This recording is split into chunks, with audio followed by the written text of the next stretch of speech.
Hey everyone. Hello to everyone. Hello to all of you. Yep, you read the title right. This is going to be what Sunday is all about. So let's just make sure everything works before we actually start this. You guys can hear my voice. Can you guys all hear the piano? You should be able to, but let me know.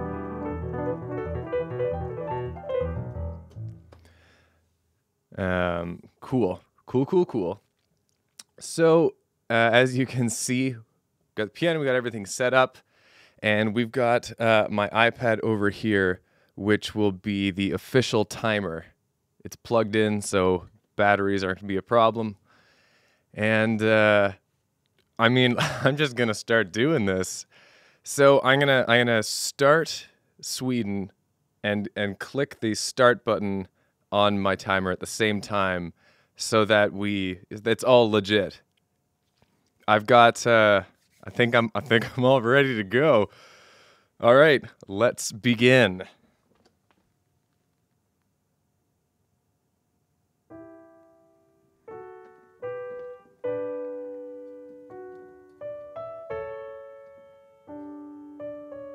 It has begun.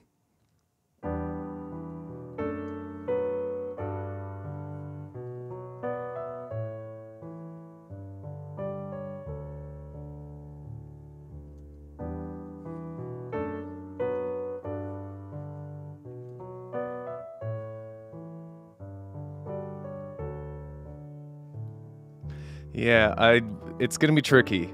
So I've practiced Sweden because I know I'm gonna need to be able to do it without even thinking. It has to be muscle memory.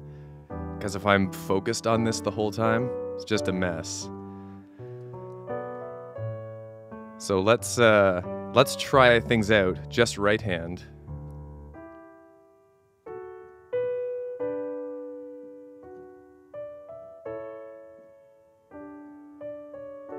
Okay, good. Now left.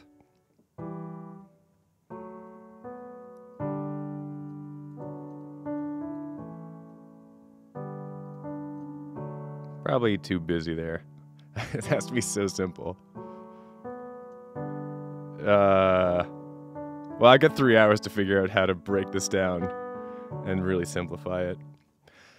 Oh. So how's everyone doing?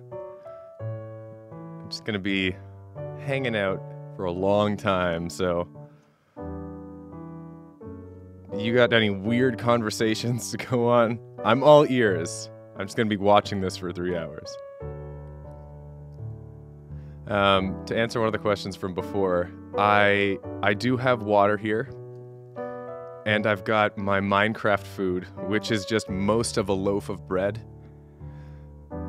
Give me 2.5 points of hunger back. I don't remember how much saturation bread gives. It's like middle of the road. So I've got that just off screen, and I've also got my I got a mug of raisins. So yeah, but I'm very cautious about eating and drinking stuff because I can't leave to go to the bathroom, and I did right before the stream started, but I can't go at all. So I gotta really. Do I have a poop sock? No, I'm wearing 2 socks. I guess in an emergency I could take it off. That's really not ideal though, because I still have to like sit here near it. Anyways, so I'm cautious about eating because I need to like ration it out. What I should have done was just done the stream in the bathroom, sitting on the toilet. Solve one of my problems. But that's just not the case.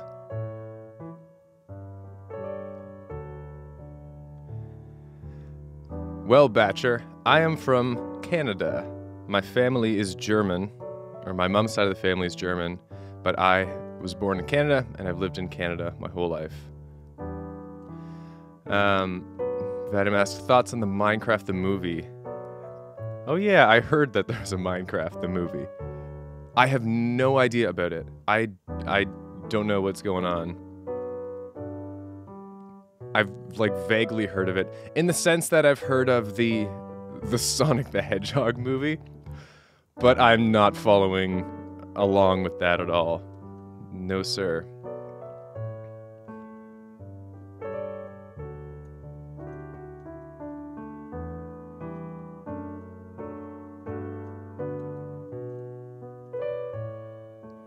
Yeah, I am 1/45th of the way there. Can I speak German? Ja, ich könnte ein bisschen sprechen. Aber mein Deutsch ist schlecht. Hier in Ottawa, ich hab niemand Deutsch mitzureden. Und so ist kommt schlecht. Just have no practice. No practice.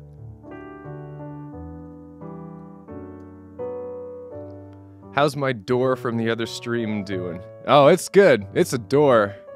For those of you who don't know, when I streamed a couple days ago on Friday for my regular late night piano, it just devolved into this song about doors. And then I realized that I rearranged my apartment recently, which is why I have this new setup for streaming. And I popped out the door on my closet, and so I brought it in from storage.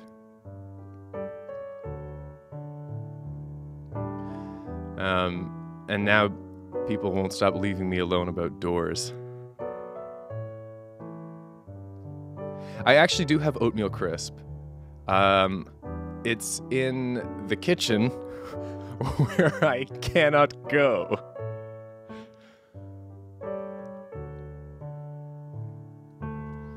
All right, Gemma, you're writing a project about volcanoes.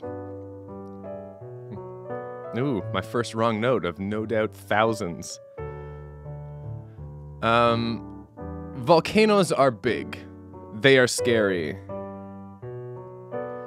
Volcanoes are hairy.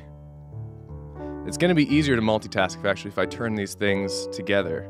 So, it's time to do some lyrics about volcanoes, I guess. Volcanoes are big and hot, like me. Volcanoes are hot, hot, hot, like lava in Minecraft.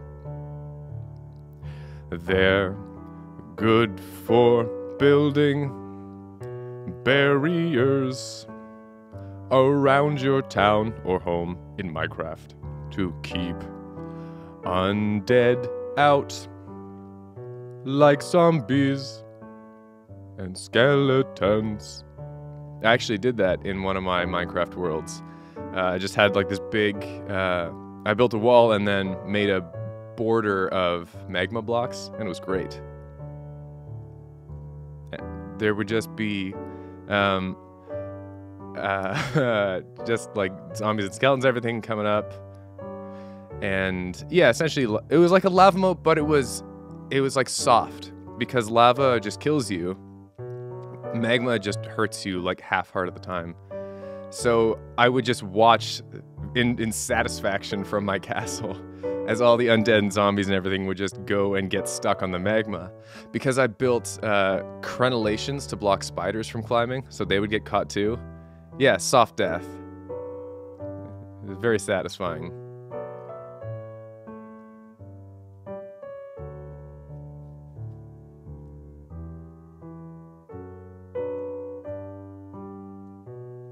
What time is it here? Right now it's 11:40. So I started at pretty much exactly 11:30 a.m.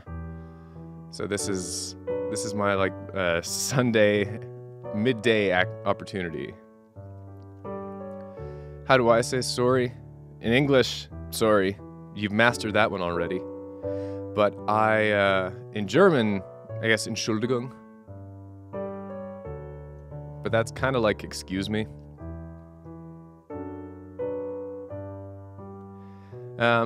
I have not played Harvest Moon or Animal Crossing, believe it or not. I only know Animal Crossing because of the characters in Smash Bros. But I have never played that game.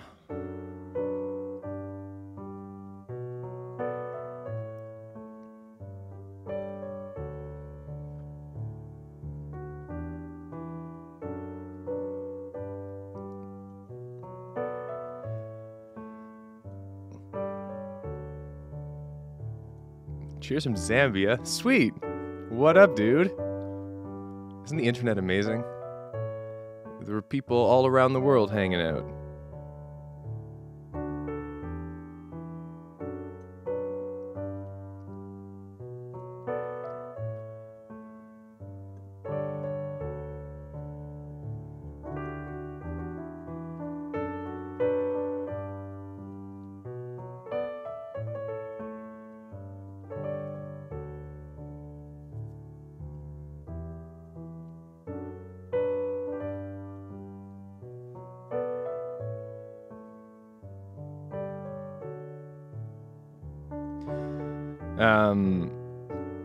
Jeez, I like zoned out for a second, focusing on the playing. I need to tweak one of the computer settings. Okay. Your left hand, don't mean let me down. Oh, this is not easy.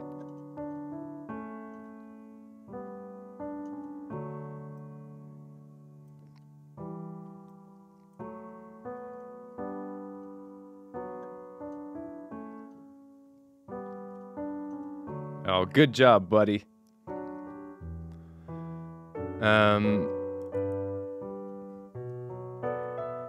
All right, I'm back on top.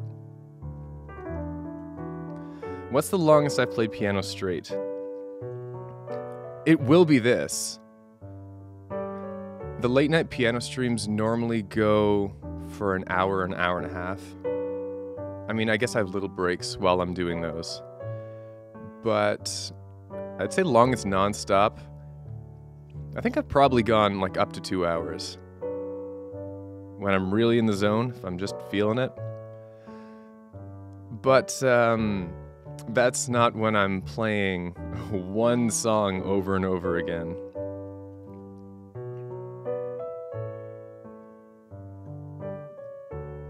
Thanks, Dex. Dex Invictus. That's a real cool name.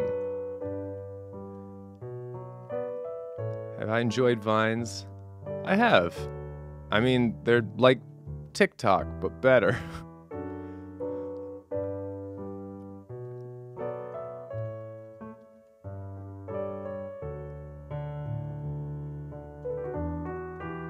I don't have an official Minecraft server. I always just played either in my own private world or with like friends in LAN parties. Sorry. But I'd rather have hands for feet. Feet for hands or hands for feet? Good question. I think I gotta go hands for feet. Opposable thumbs are way too good to give up. So I just go full ape and have like 4 hands on my body, which would be kind of cool. It'd also be a secret. So, you know, I'd be wearing shoes, which would be extremely uncomfortable because they're not made for hand feet. But it would be a surprise, you know? Then I would take my shoes off and I'd have hands where my feet were supposed to be. So people would be like, Finn, you have hands for feet. And I'd be like, what of it? Don't body shame me. And then I would like gallop along. I'd gallop along on my feet hands and really freak people out. Actually, one of my good friends who I lived with for a few years, he has just this amazing control over his feet.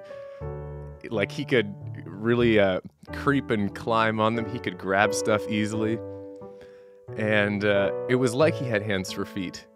And he really used to freak out our other roommate all the time by just like running towards him on his feet hands. Oh, good times. Thank you very much, Allie and Dex again. your contributions help make this insane task worthwhile. What's my favorite memory of Minecraft? Oh, I do have one. So, my friend Justin and I, we made a world together, and we'd played in it for like several months, pretty regularly, because we lived together at the time. So we would just, this is when we were both in university doing our undergrads, so we would just like come home from class and then play for a few hours. And we eventually, did basically everything. We did everything we wanted to do. So we decided to go with a bang, and we just enchanted all the gear we could, just stocked up on potions. And then we went into the Nether and just started attacking everything. All the zombie pigmen, all the Nether skeletons, everything.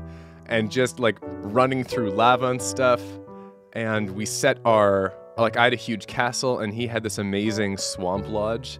And we just set everything on fire, burned everything to the ground. And then we did that. And then we ran through the Nether. Then we went to the Nether and just died. We had to just like fought everything, used all our potions, was just swimming through lava, which barely did damage because we had so many fire enchantments. And then we died, and then we saved and exited, and we never opened the world again. That was the big end, which is very satisfying. But I have another favorite Minecraft memory, which was in like my early days of playing Minecraft. Me and 3 other friends, so Justin and 2 other guys, yes, it was a survival world. It wasn't creative or anything. We just like built our homes honestly and fairly over several months. But this other favorite memory was my friends and I, so 3 of us, we sort of did a battle royale in Minecraft. So we just all started a survival world, and the rules were that we all went to coordinates 0, 0, and then we each got a quadrant. So like one of us got it was like the squares. Like if you have the 0, 0s right here, and this is hard to focus on. If you had like 0, 0 right here, and then I would have the square here, and Justin had that square, and then the other guys each had their own square with the corners linking at 0, 0. And the squares were each 500 blocks. And it was just sort of a battle royale. So like you had that area to start in, and then the goal was to try and kill the other players, like competitive. And you got 1 point for a kill. So we did that, and it was like a 1-hour match. So it was whoever had the most points after the 1 hour, which I think was me, actually. I got 3 kills. Something like that. Anyways, good Minecraft memories. Oh, I guess one other one was a couple years ago I did this world with the Mine Colonies mod and the Waystones mod, which are both awesome. And I just made this amazing desert city, like huge. And with Mine Colonies, it was all self-running. It was really great. I think I still have it.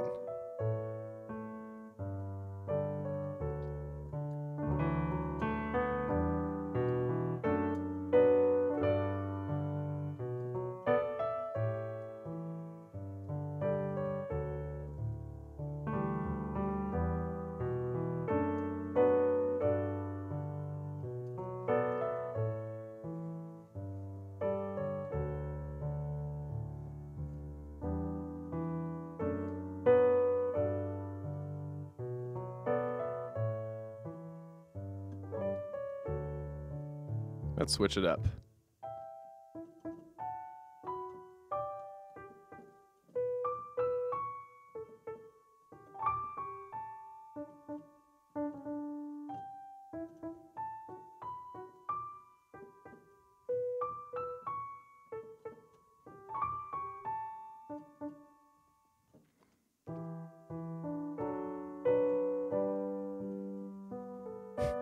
the other keys gonna get lonely if I don't play them? Probably. I mean, the nice thing about doing this sort of freeform thing, where like I'm playing Sweden, but I can go like down, so I can have variety, you know? I can play it staccato, I can play it very smoothly, keep things fresh. So at least there's some variety there. It's not like I'm set to playing the exact same pattern for 3 hours. How many styles will I play it in, though? I don't know.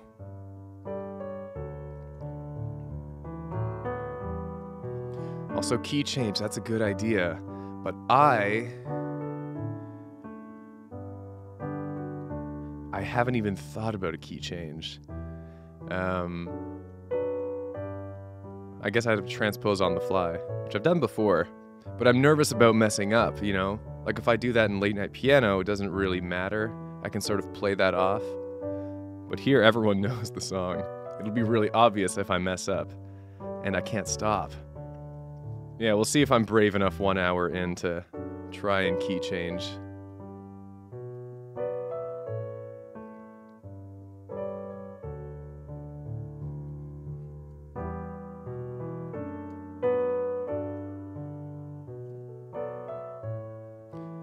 I would say this is my favorite Minecraft soundtrack. I don't know if I'm saying that out of like a Stockholm Syndrome kind of thing, where I've now listened to it so much and played it so much that it's just ingrained in my head as the best one. But it seems to be the one that's most evocative for me, anyways. It's Stockholm, Sweden. Oh man, I didn't even realize that. That's secretly clever. Thank you for complimenting the dolphins behind me. They are my dudes. Ooh, that was close.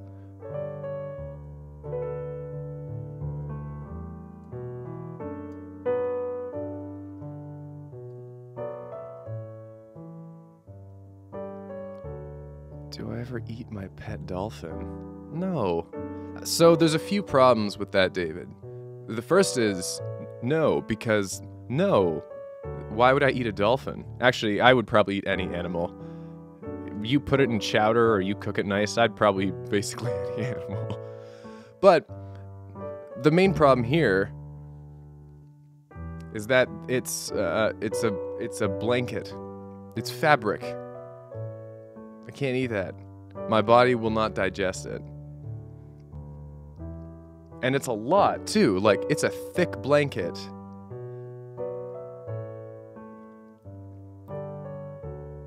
That'd be, like, dense to get down. Even to chew one mouthful of that is a challenge. Oh, Jemmy, you're going to McDonald's. Sweet. Yeah, can I get a burger? That would be great.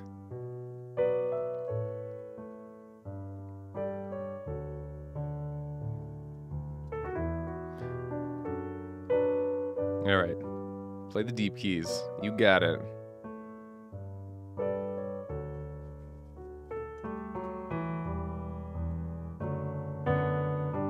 Two number nines.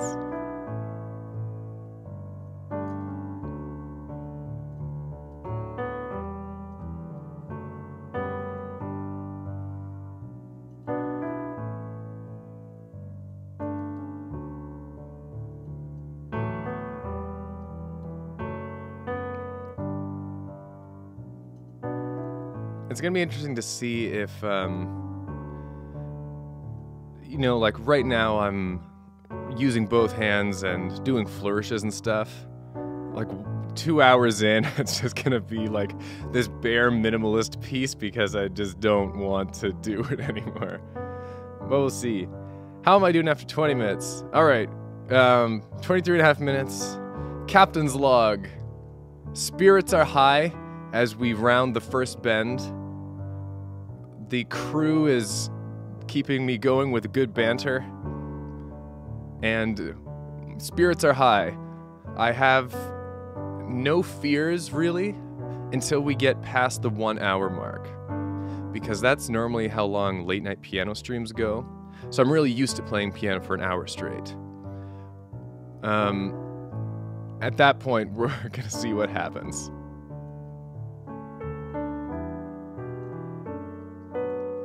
Alex, how does this compare in terms of tediousness to the Ring Ring Challenge? A fine question. This is actually a lot easier. Ring Ring Challenge is really complicated, like a strain because I was saying ring ring.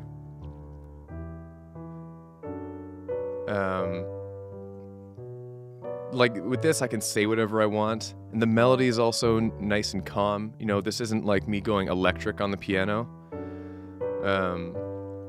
Oh hey, Chris Kogos. What is up, matey? Ahoy. The Ring Ring Challenge was also like, after like 6 minutes, my throat was all weirded out.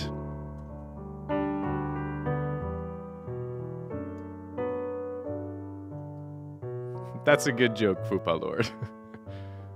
Obi-Wan does always have to have the high ground.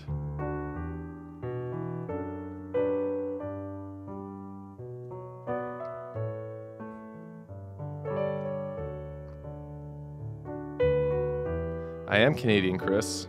I think you are too, right? You're like in Calgary or something? I remember watching your, shoot, the Childish Gambino one. Last year, though. This is America parody. You're in Colorado? Okay, well that's kind of like the Canada of the States. Geographically, right? I think kind of an attitude, too. From what I remember about Colorado. But yeah.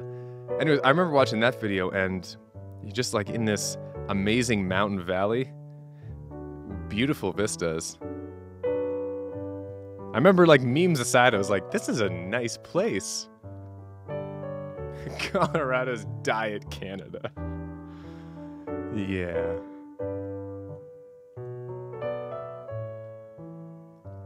How many toes I got? Simon? I have a friend called Simon, too. He's Polish. Are you Polish? Simon Rosa? The last time I checked, I had 10 toes. But I'm wearing socks. So, who's to say? Who knows what's going on underneath there? Maybe I take those socks off. No toes left. Just a big nub. Just big nubs on both my feet.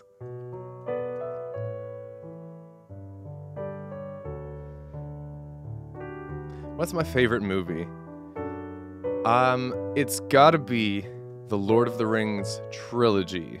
If I can use that as a cheat answer, like the whole trilogy as one epic, it's just a masterpiece. And I'm like so happy that it's like widely known as a masterpiece. It's just like a benchmark in cinema. And it's just like emotional and epic. The acting's incredible. The score blew my mind. Howard Shore score for Lord of the Rings was one of the main reasons I wanted to get into writing music for films. And all that besides, I'm a big fantasy nerd, so it has everything I want. It's just the perfect movie for me specifically. But there are lots of other great movies. I've mentioned before how I really love Interstellar. High concept sci-fi, I just love. What else? Problem is I can only sort of like half think because I'm playing piano at the same time. So like people ask how I multitask when I'm playing and talking. The answer is just practice. But even still, I'm in a weird brain state when I'm playing and talking. Like I can access surface thoughts and memories, but more complex stuff, the deeper things that I have to actually think about, it's hard to do. It's so like trying to think back to all the movies I've ever seen is very difficult right now. It's bizarre. It's a very weird brain state to be in. I do the same thing when I'm a dungeon master for my D&D group, where like I can access surface thoughts, but I'm like in the mode of the world. I'm trying to remember all the voices for the characters and stuff, so you can only really access surface things. Yeah. It was Lord of the Rings! Lord of the Rings! Fantastic trilogy.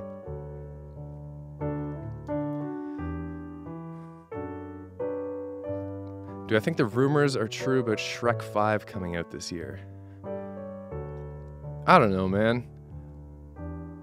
I have no idea what's going on with Shrek.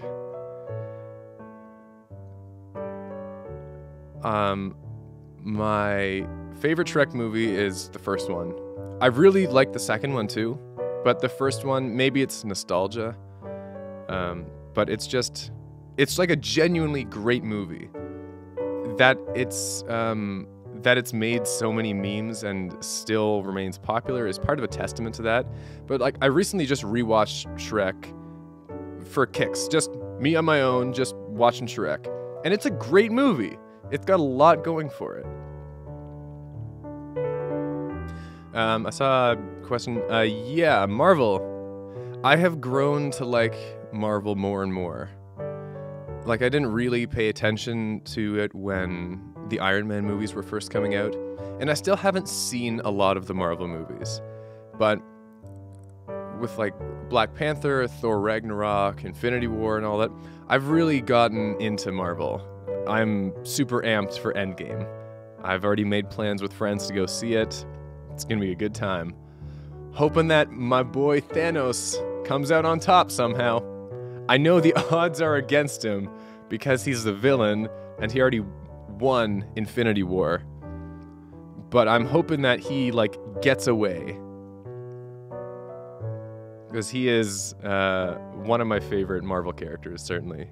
And definitely my favorite in the context of the MCU.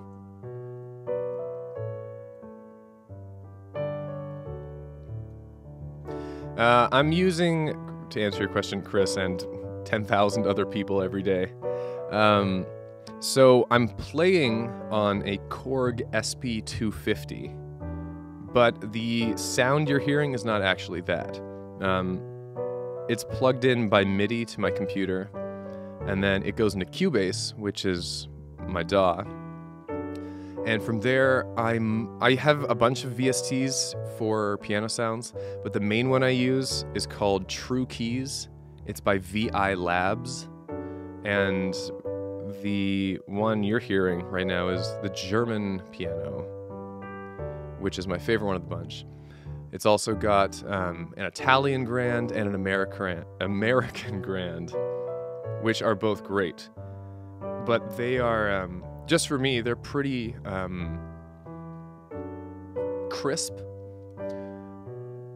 The crispness is good for certain things, and I as a musician like that crispness less than like the deep smoothness of the German grand.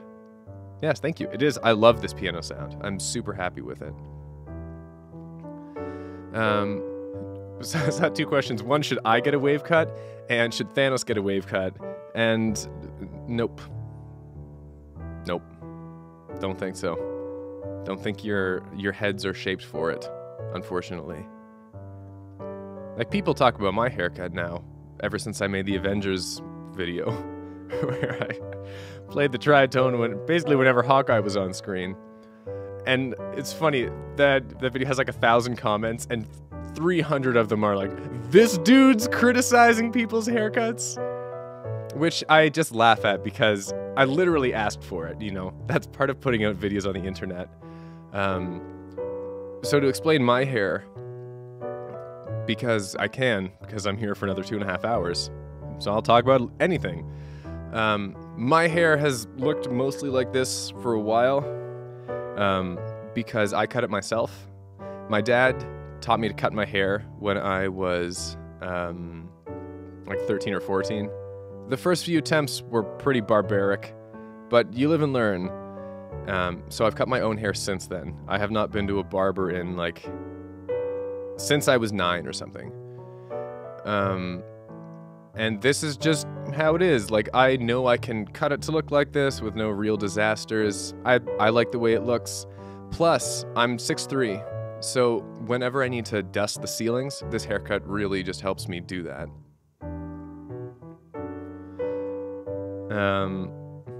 Seen some talk about David Dockery. Yeah, that dude's great. He was the one who gave me the idea to start doing piano dubs. Not directly, but I saw his video of the Always Sunny.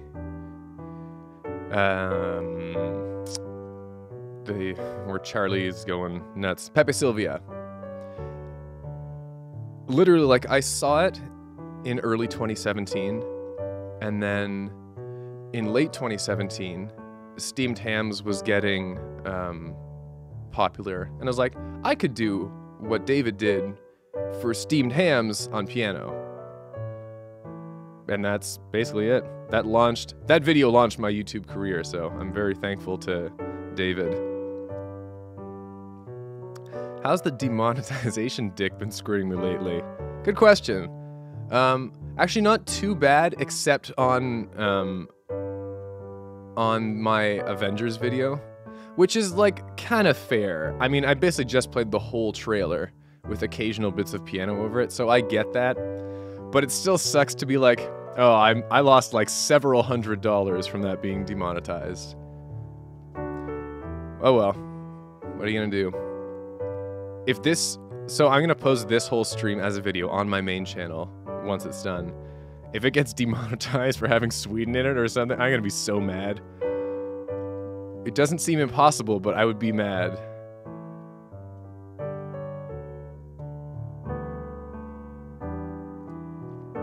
Oh yeah, Dunkin' Donut. As far as I know, he's just still ruling Pastryville with Barry the Bread Boy, his adopted son.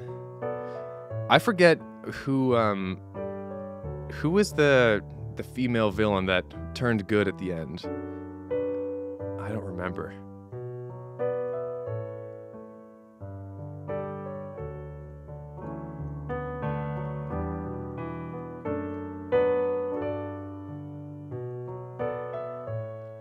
You know, it's gonna be weird when I stop playing, because now I've been talking and playing for 40 minutes.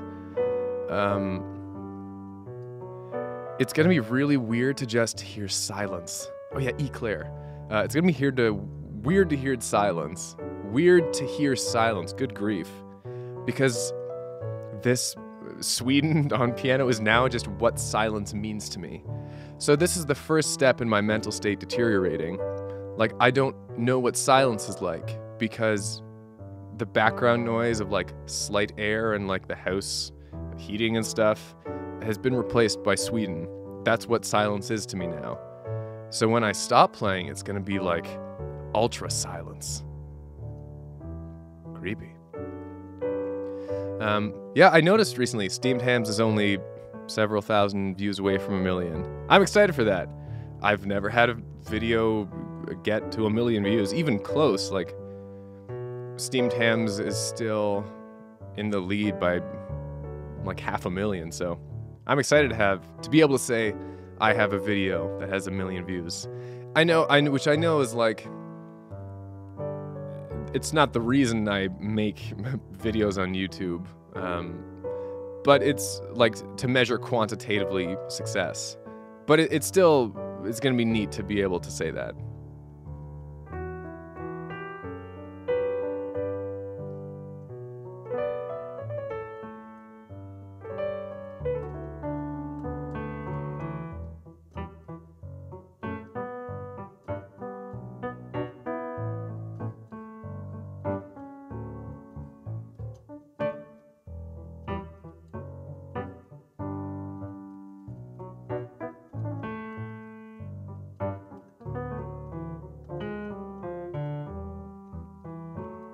Jazz is weird.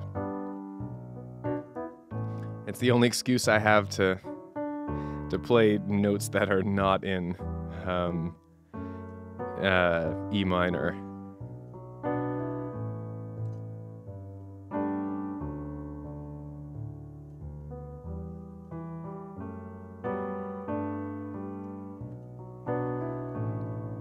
Ooh, gotta switch my posture around. I'm getting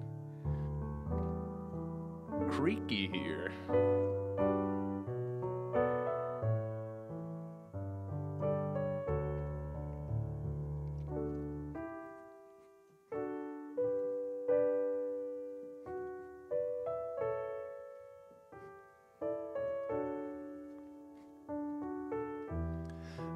What's a style of music I don't play that interests me right now?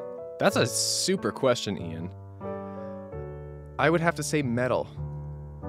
I've been getting slowly more into metal over the last year, and I've sort of done little dabbles into it here and there, like the Pain and Suffering dub from like a month ago is about as heavy and metal as I've gotten.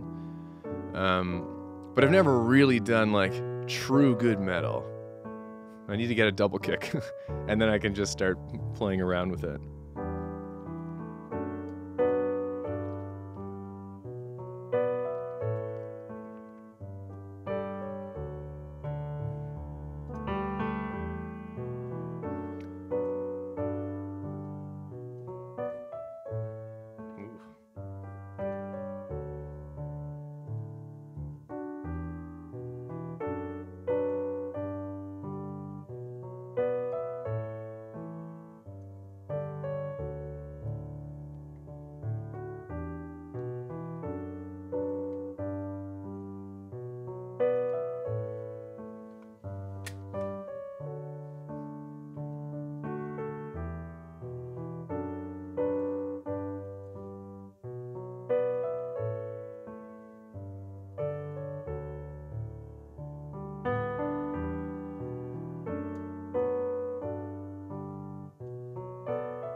I'm not on Instagram, no.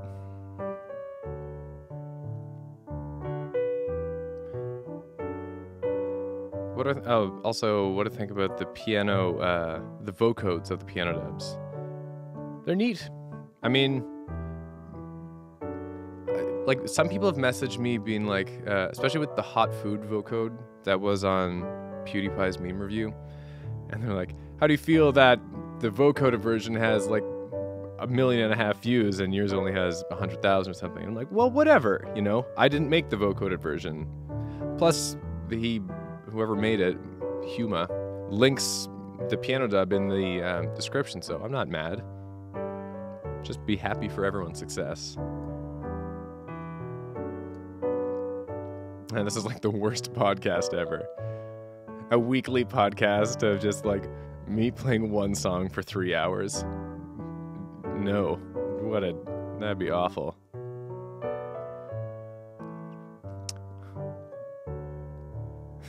Pooperman asks. Oh, I'm 25 and that's still funny.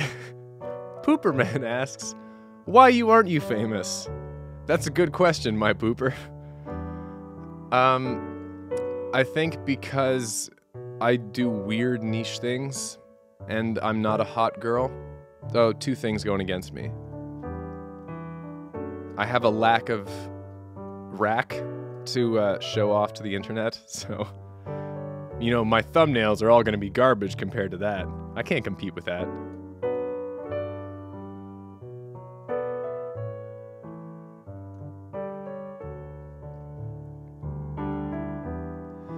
Do I get mad at repeated questions? Nope. I'm always just flattered that people are interested in asking those questions. Like, even if I've heard it 1,000 times. Like, how do I make piano dubs? Literally, probably over 1,000 times. But that's okay, because, like, it's flattering. It's like people are interested enough to be curious about the process. Like, there's so much content on the internet that I look at and I don't think about for another second. You know, it's like, I appreciate it in the moment and then I'm gone and done. But for someone to not say that and to say, oh, I'm actually like a little more engaged, I'm a little more curious about that, like enough to write a comment or send me an email, is wild. That's so cool. That's like, it's so cool to be a creator on the internet, to have those kinds of interactions with people. Man, we're already 25% of the way there. This has felt like no time at all. I think I'm gonna make it, guys. It looks like it's time for another epic Captain's Log. Captain's Log, 47 minutes. Spirits are higher than high. They're slightly above high, I guess. It's looking good. The road ahead is smooth. Nothing has broken yet. All the software and the hardware is working fine. And it's looking good. Not hungry yet. Don't have to go to the bathroom, so that's all good. But I've got my snacks on hand should that happen. End log.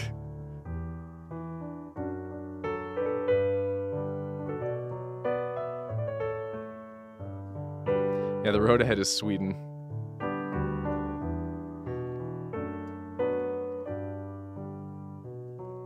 I don't smoke the devil's lettuce, in fact. Despite that one time in a stream like 4 months ago, I still remember getting asked that and I was like, shoot, what did I say? It was something about Mary Jane. It was like a really dumb, like, guy who has never smoked weed comment. Mary Jane's my girl or something. It was something really, I just still remember that. It probably wasn't even that funny, but I still remember it.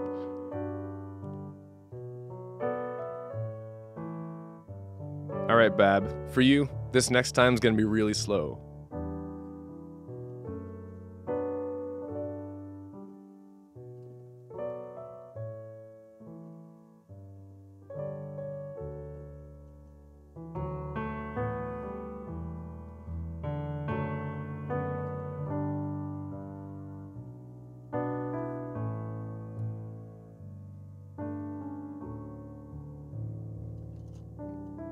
There we are. Do I worship bread? Oh, constantly.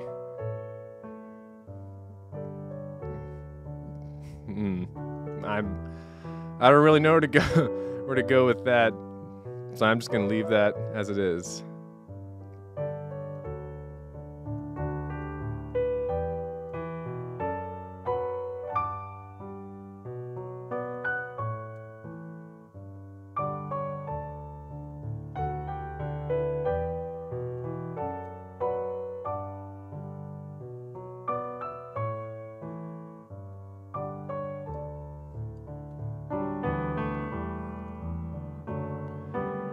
Air traffic control.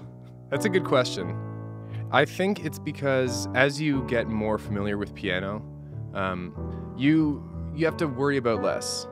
Like, you think actively about less parts of your body.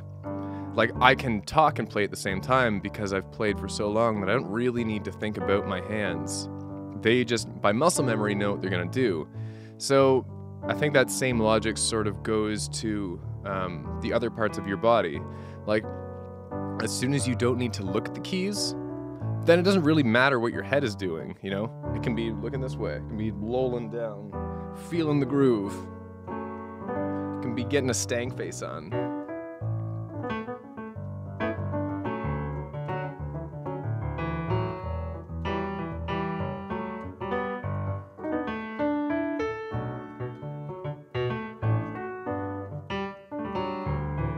Because we can be doing anything, you know?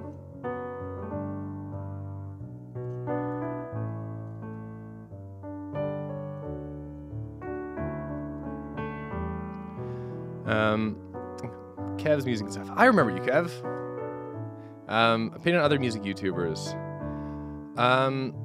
I don't actually watch many other music YouTubers. Like, as a rule, I'm not really a fan of... Sorry, not a fan. As a rule, I don't personally normally watch long-form content. Like, I've never been one to just, like, binge watch TV. I'd, like, rather do something else. It's just not for me.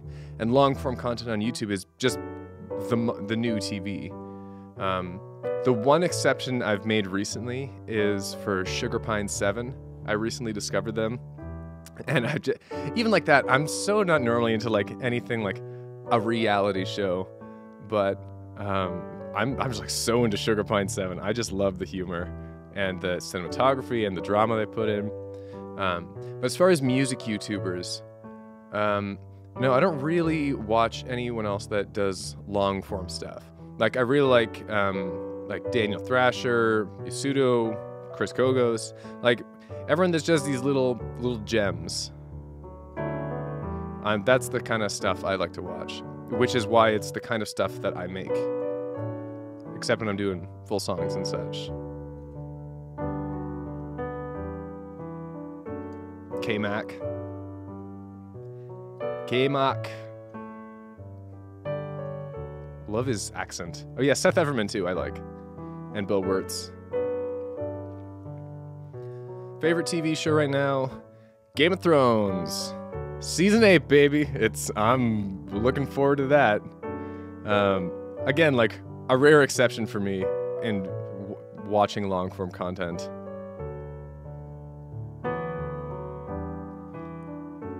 No, I don't really watch Rob Scallon. I've liked some of his videos. I really like his solo bass stuff.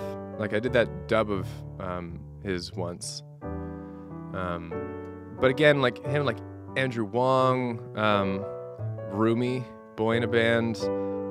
I just, like, I'm not as interested so much in, like, their content comes out a lot of the time to, like, behind the scenes stuff, like how music gets made, how it gets constructed, which is really cool. It's like the Mythbusters of music. It's just not for me. All right, so apparently I'm getting put into this is that we're doing a key change at 1 hour. So I guess that's happening. So everyone's gonna need to vote on a key change within the next few minutes, what key to go into. So right now this is in, I think, like, D major, I guess. Yeah. So we're in D major right now. What key are we going into? Because I need to start conceptualizing what chords I'm going to shape. Ideally, I'd like this to be a smooth transition.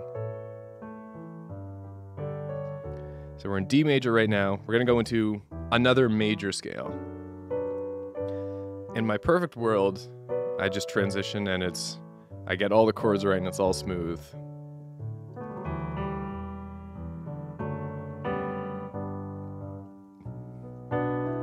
Seen a lot of G major, some A major. Ooh.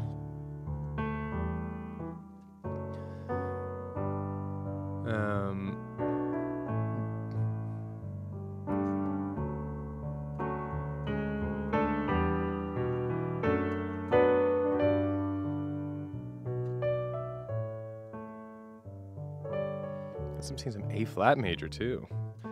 That would be a wild change. But based on what I'm seeing, I think it's gonna be G major. I'm seeing a lot of G major. So,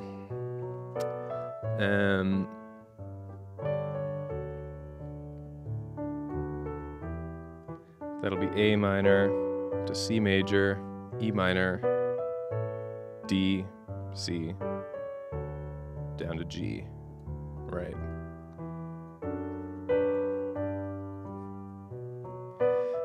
But we've still got 5 minutes, I think. Where's my timer? Yeah, 54 and a half. So we'll go into G major at 1 hour in.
What's my opinion on Game Grumps?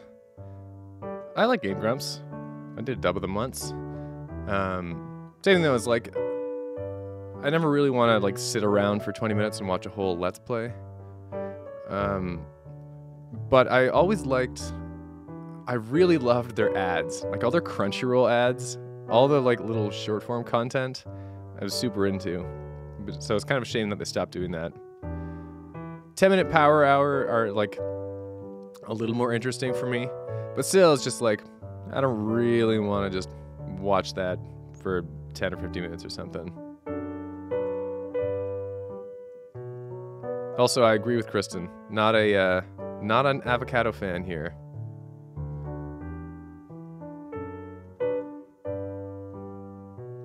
It's just not for me. I get why people like it. I see the guac. But the guac ain't for me.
Minute and a half from that key change.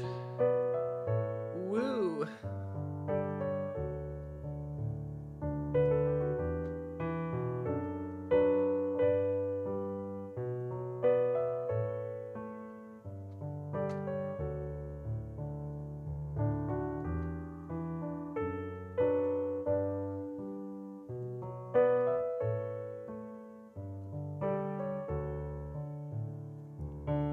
1 minute away. I gotta get this right. I mean, worst comes to worst, I'm gonna flub through it, but keep the pace going, because I have to keep the pace going.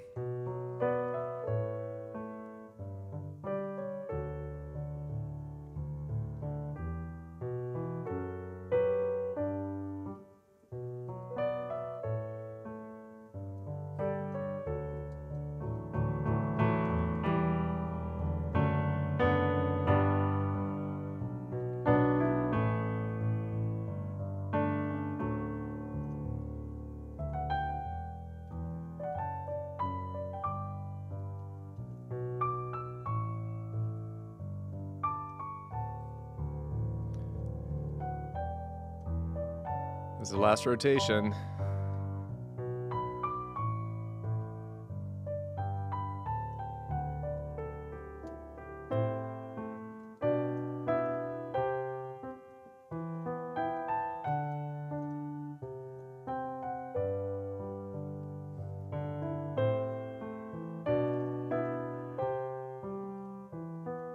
This feels weird.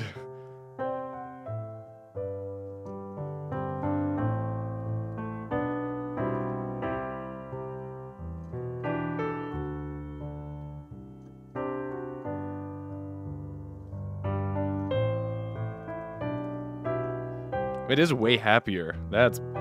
ooh, the magic of keys. Ooh, oh jeez. Oh no! Oh jeez. I panic like a cartoon character. Like Morty. Literally Morty. I just say oh jeez a lot. But in progressively goofier voices. Like an old Jewish man.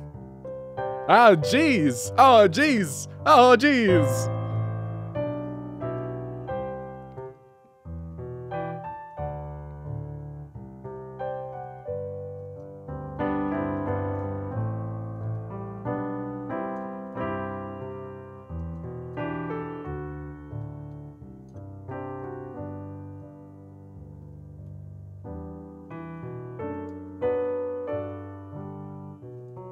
I tricked ya. We're back.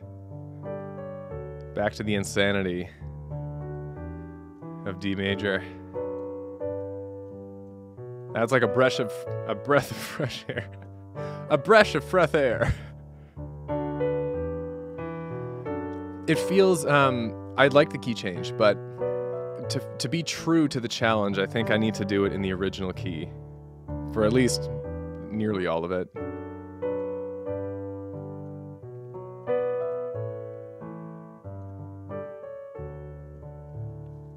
All right, but for air traffic control, I'll try something, something funky. Just got to move this around.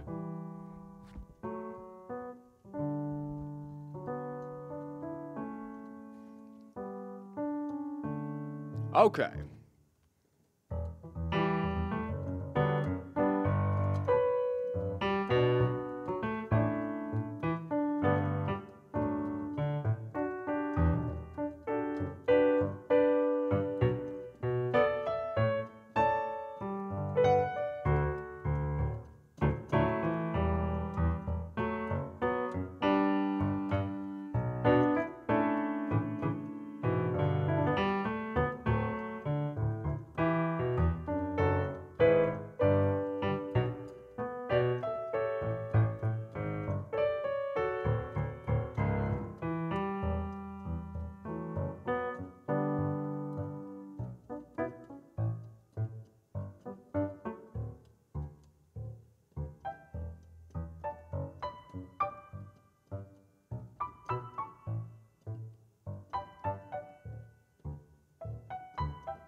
And we're back.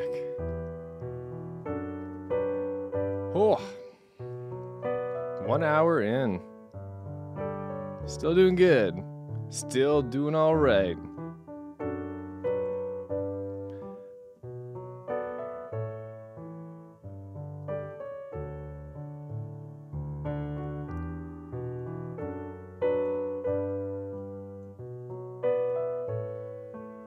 That's so romantic, Kristen.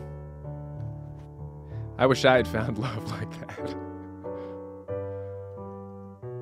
Why are guys so gross to girls online? It's just like all the time. What are you gonna do? I guess not be gross to girls.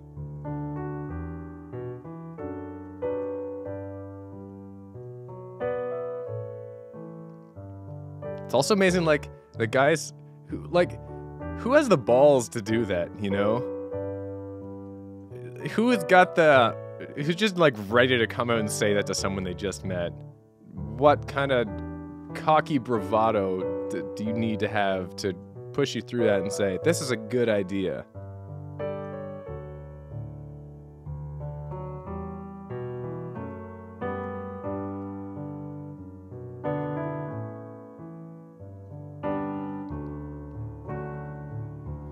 True, being online provides anonymity. I know all about that. People say weird stuff to me they would never say in person, I hope.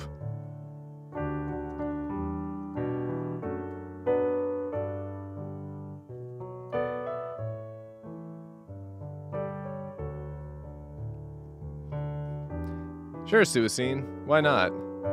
Back when I was, I think, 11 or 12. When I was 11 or 12.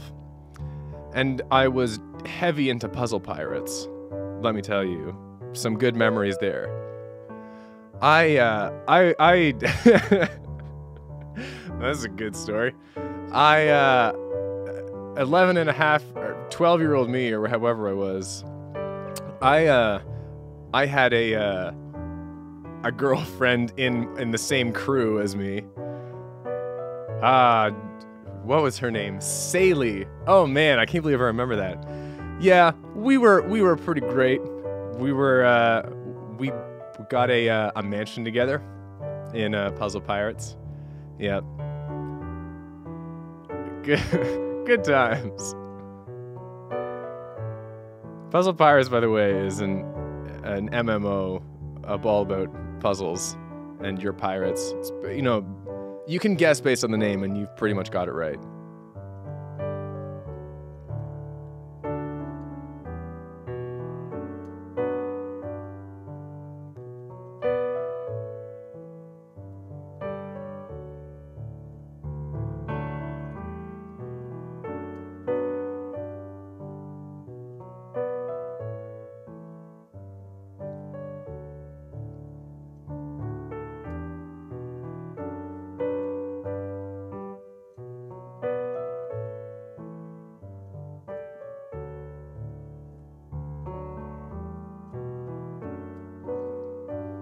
Kind of annoying setup in this new den where I have the way things set up. My sustain pedal is on the mat so that your computer chair can roll around, because otherwise there's wall-to-wall carpeting underneath me, and having that hard mat somehow makes the sustain pedal kind of janky, throws it off balance. Which is why there's like these random, unintended breaks of sustain. I have to come up with a solution for that.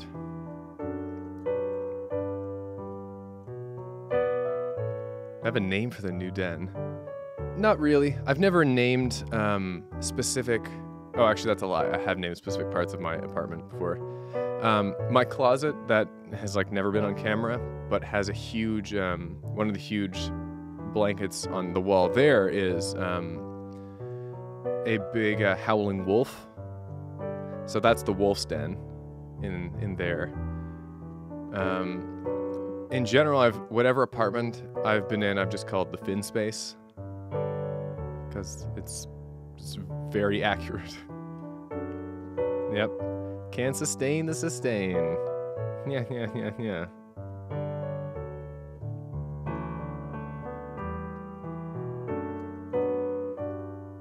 Yeah.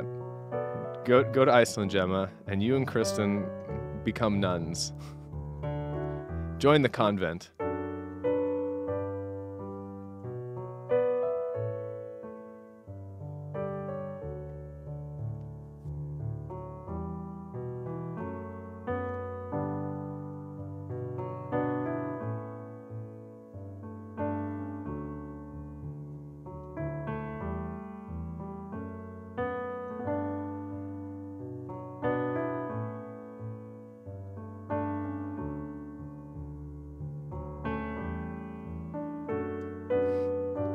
I've always said my hair gives me power, but it's a lie. It's all just an elaborate ruse. Any coolness that you think you have is from within you. It doesn't rely on your clothes or your hair. Okay, so what I'm about to say sounds like just the worst, like an old guy coming to your classroom and being like, "Hey kids, I'm hip." This sentence I'm about to say is very much in the vein of that, but I strongly believe it, as campy as it sounds. The coolest thing you can do is be yourself. I'll wait for you to get your laughs out. Okay, moving on. Seriously, like, the coolest people I know aren't cool because of any specific thing they do. There's no objective way to be cool. Wear this clothes or do this activity or whatnot. But it's people who are just like unashamedly confident about what they do. Like, there are super cool people who like play D&D and drive motorcycles and stuff. And they're cool because playing D&D is, for them, just as an example, as a nerdy activity.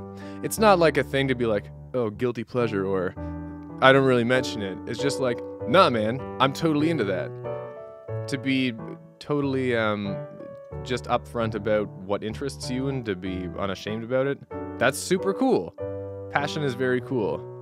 There's nothing cool about shame. Shame. Shame us. Shame ball. Shame fool.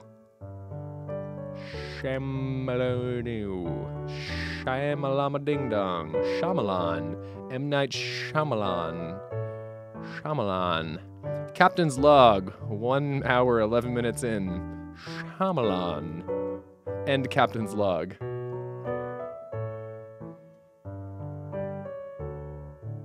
Shyamalan.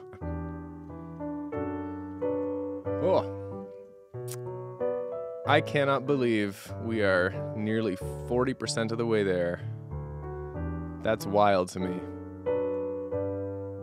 But I feel like, you know, the first half is going to be a lot easier than the second half. That's when, like, the war of attrition starts to come in.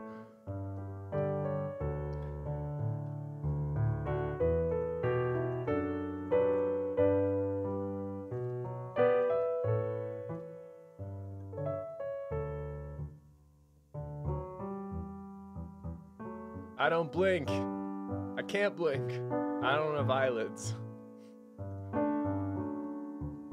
They were slowing me down. So I got rid of them in a surgical procedure called the un-eyeliding. Now I see everything all the time.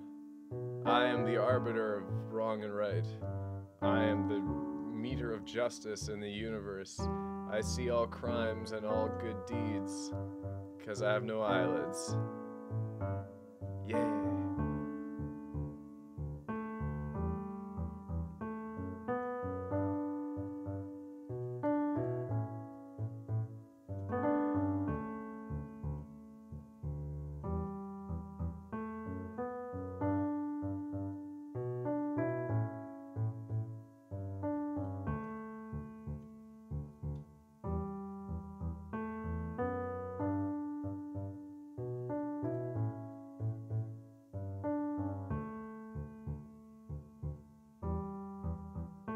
Sneaky doggo. I hope I never hear Sweden again after I'm done this stream. I hope that it just fades into memory. I hope that it just fades into nothingness. That I never play Minecraft again for fear of hearing Sweden. I think it's actually gonna trip me out if I hear like the actual recording of it. It's gonna mess me up.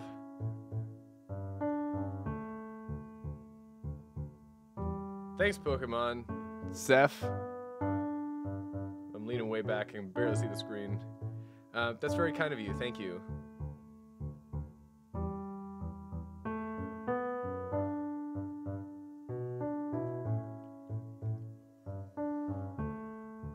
Oh.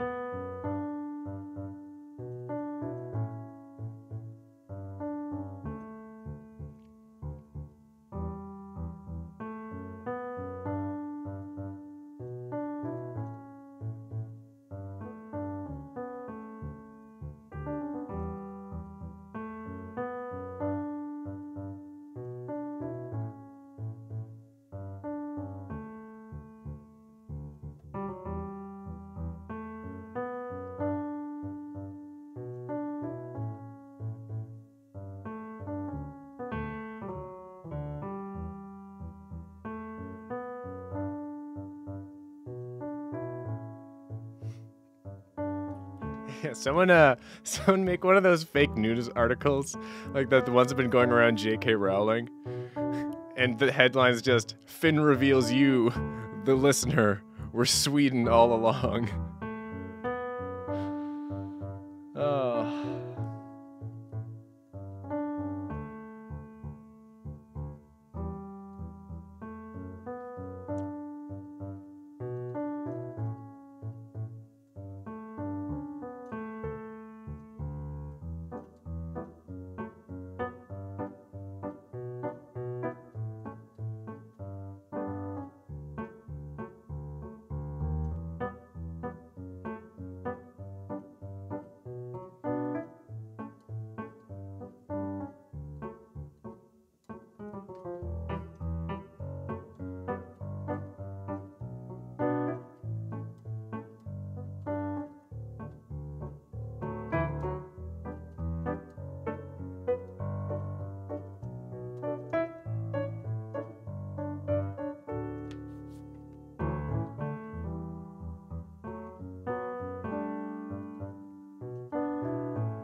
Shout out to everyone who's been here from the start.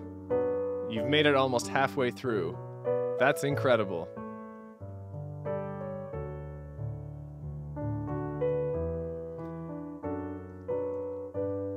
Alright, here's what's gonna happen at an hour and a half, halfway through.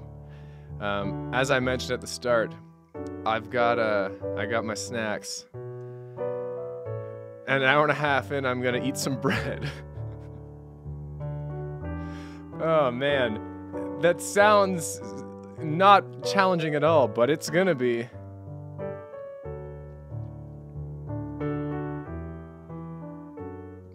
Minutes till I get to eat some bread.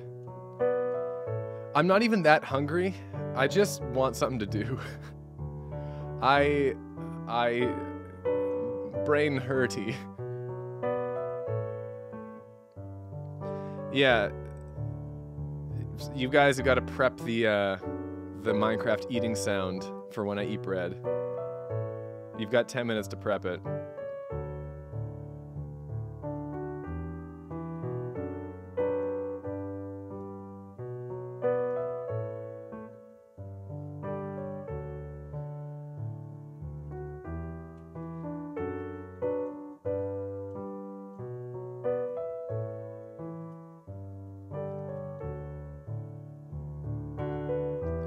For some reason, I'm getting weird deja vu memories of, like, being on an airplane. Like, being in one seat that you can't move away from. I don't know. I'm just narrating my thoughts at this point.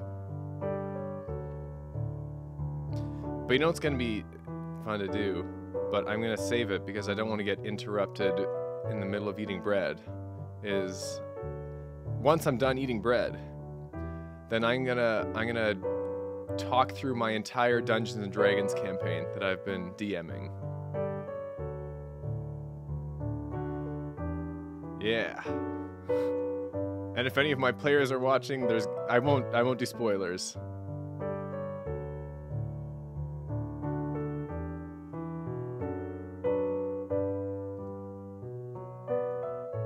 But that might take more than 10 minutes, so I don't want to do it while I'm eating bread.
Imagine a plane, but all the wheels are bread.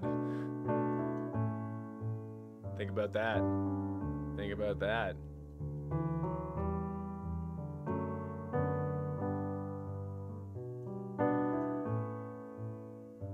Just a plane made of bread. Let's land this bread. Instead of land this bird, that is perfect. How are you supposed to land a plane made out of bread? I mean, that's up to you. I'm not the pilot. I'm the bard of the plane. I'm the bard of the bread. I'm the bard of the bread. That'd make a good t-shirt with no context. Just big letters. I'm the bard of the bread. Garlic bird.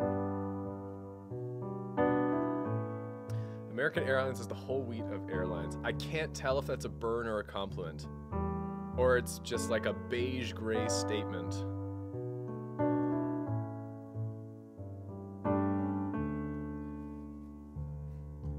Yeah, for anyone who wonders how long we've been going so far, there's that clock down in the bottom left corner of your screen.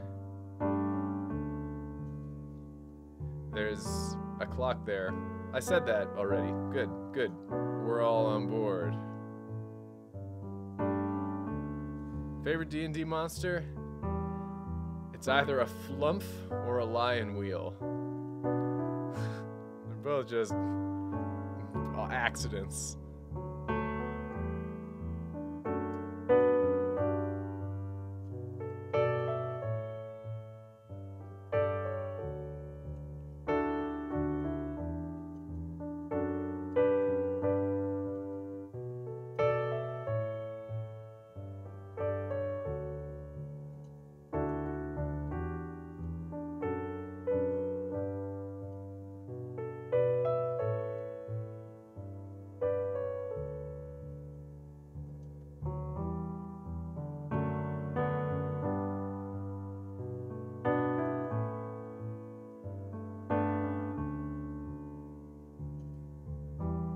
I did beat the Ender Dragon on survival multiple times.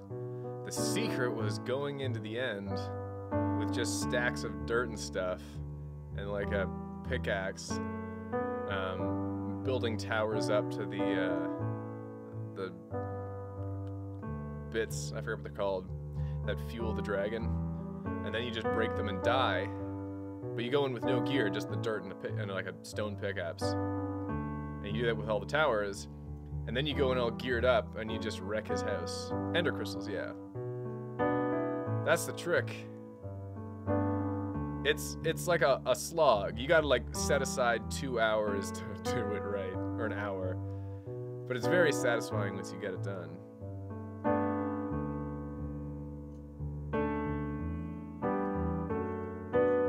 Although I will never claim to be like ultra good at Minecraft, like not in a construction sense, but just in like combat stuff. To know like all the little tricks, to have all the dodges and the parries set up right. I normally just over prepare for any battle.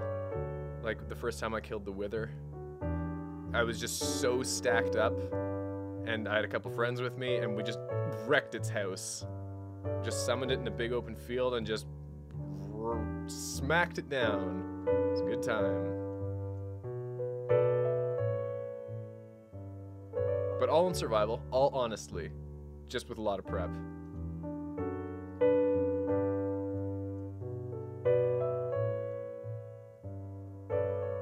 Yeah, you keep asking me to take off my shirt. I'm not gonna do that. Also, you were the person who was asking me if I was gay earlier. Well, now I have questions about your motivations for me wanting to take off my shirt. Don't I? All the pieces just falling into place, aren't they?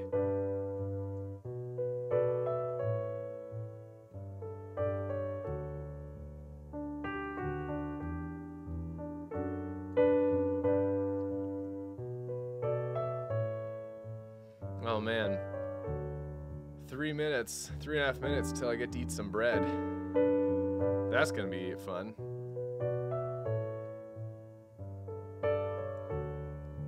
Don't take off my shirt. I'm not a cam girl. I do music. My body is not worth looking at. Jonathan.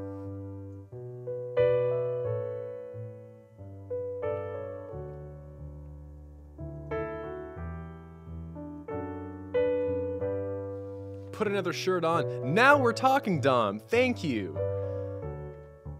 I will consider that. Here's the problem.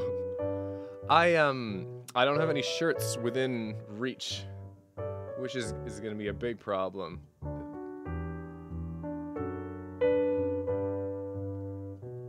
Given that I can't leave my seat.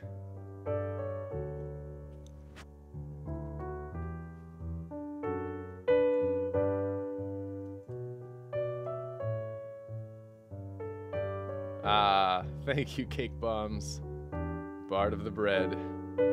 Your contribution is noted and thanked profusely.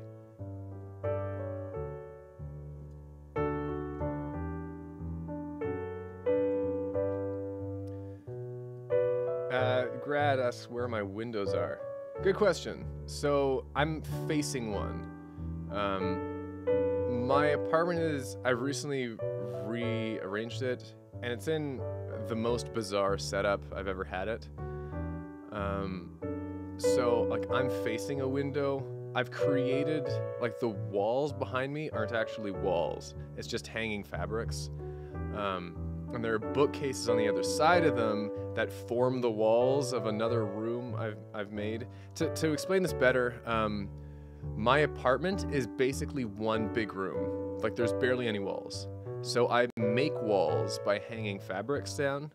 So I sort of, it's like The Sims, you know? It's very fun.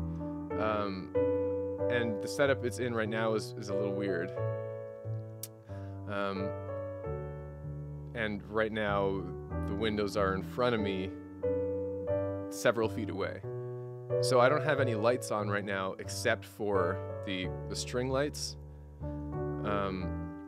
And the natural light coming in through the windows is what's lighting everything up right now in this room. Jem, I saw you asked how am I seeing the timer? I'm just watching the stream, same as you are. So I see the screen, I see the timer in the bottom left. Alright, 30 seconds until we're halfway through. Amazing. And that's the time where I get to eat some bread.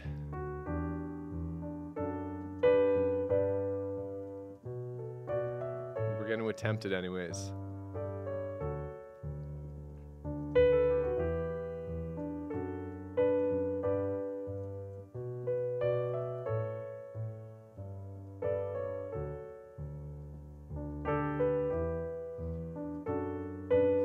We made it halfway.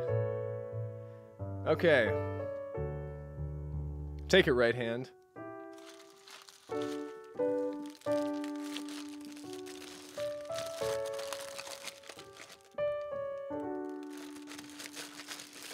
This is not easy.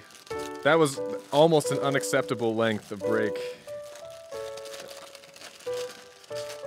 Why did I keep it in the bag?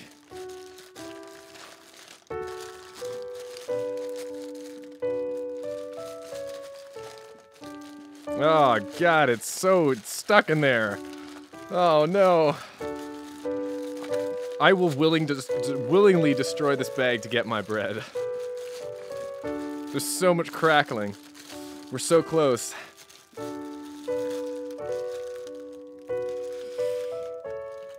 Okay. Alright.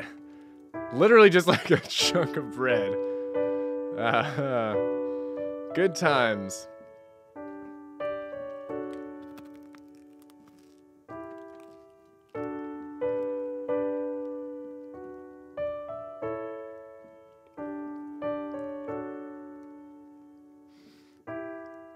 It's literally like it looks even like the loaf of Minecraft bread. Thank you for the donation. I'll use it to buy more bread.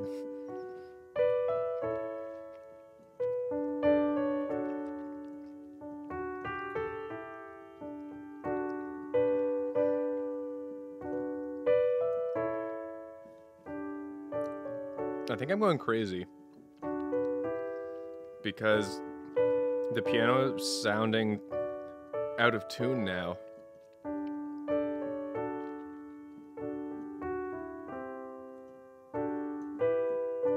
That was fun. Like, are my ears going crazy? The piano sounds slightly out of tune. Maybe I've just listened to it for too long. Or maybe it's something in the bread. There's only one way to find out.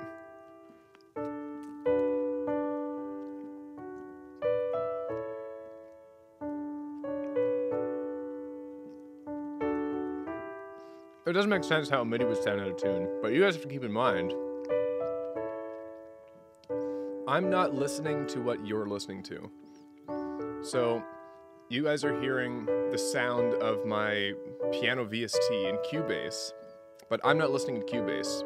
I just have the volume turned on the keyboard's external speakers. So it's possible that this keyboard somehow became out of tune if I'm not going insane, and that wouldn't affect the sound that you guys are hearing in Cubase because it's not the same sound.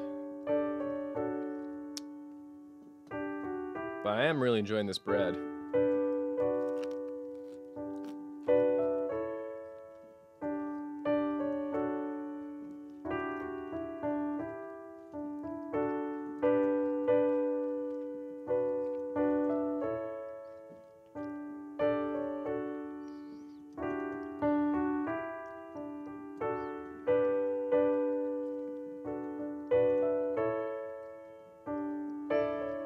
Alright, that's enough for now. But I'm leaving it out of the bag.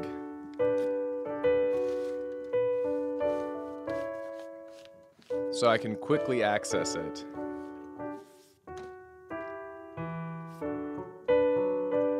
In the event of future bread wanting. Ooh, a wrong note.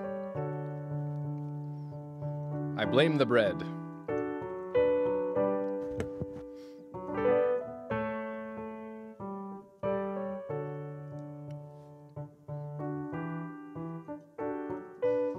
How does it feel to have obtained the bread, Finn? I gotta tell you, Sneaky Doggo, it feels pretty good. I feel like a winner. But there's a greater challenge ahead still.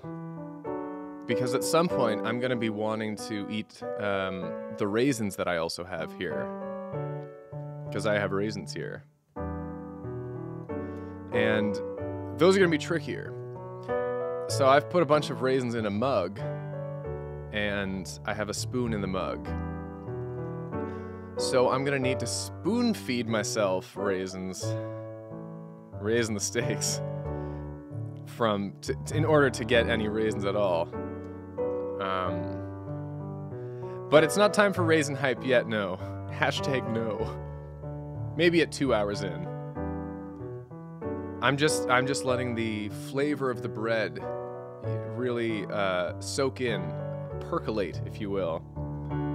I feel like I am becoming bread. I am bread boy. I am bread man. I am bread for everyone. In fact, let's just sing about some bread. Once I had bread 1 minute ago, and it was good. White, crusty loaf. I ate bread. I'm not dead. Bread, bread is love. Bread is life.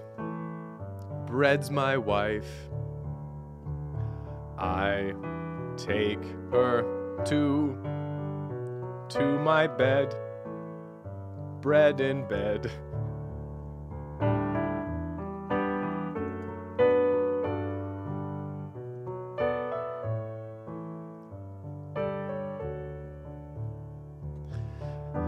But our love's wrong. It's out of wedlock. It's an affair. I hope her husband doesn't come and see me there. He works in town as a piece of bread. I am human, and I'd be dead if he saw me in bed with his wife.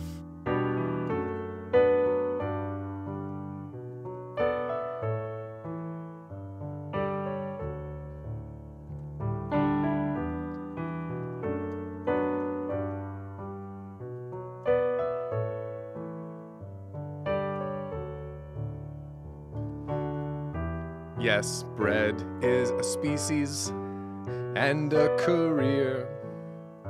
Yep, that's just the way it is. That husband is a garlic loaf, and he works down by the pier, selling his body. He is a male escort service. This bread does not quit. Ugh. I was gonna end it way grosser, I decided not to. But then that's basically the story. We never got caught, and I slept with that piece of bread on my pillow for nigh on 70 years. Nigh on. And when she was old and stale, I chucked her. 'Cause I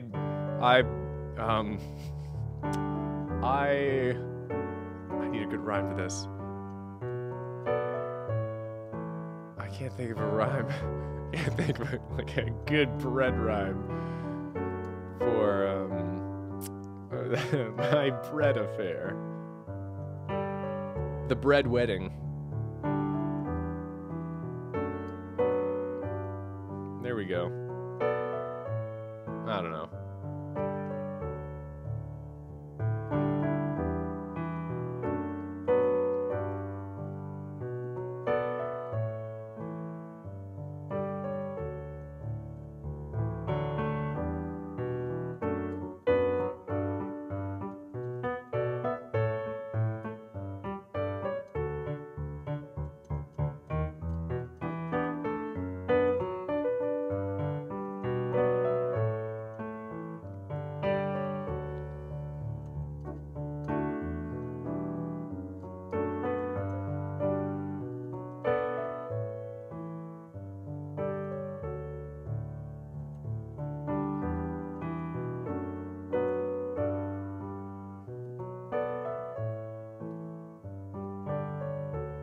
I've never tried to yodel. I don't even like know where to begin, except going between falsetto and head voice really quickly.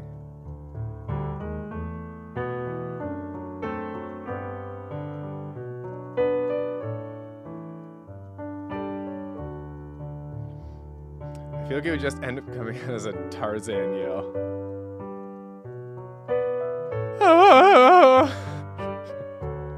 But now I can only think about the Tarzan yell.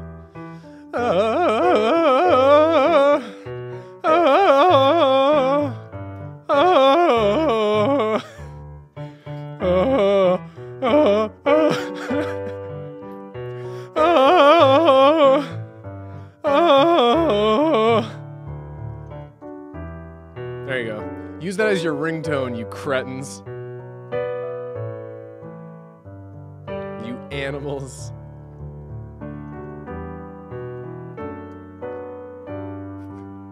Yeah, Captain's log. 1 hour, 41 minutes.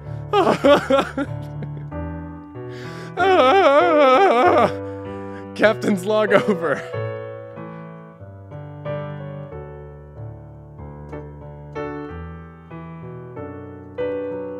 Yeah, can we get some yodeling in chat, please? That would be great. A lot of yodeling, please, in chat.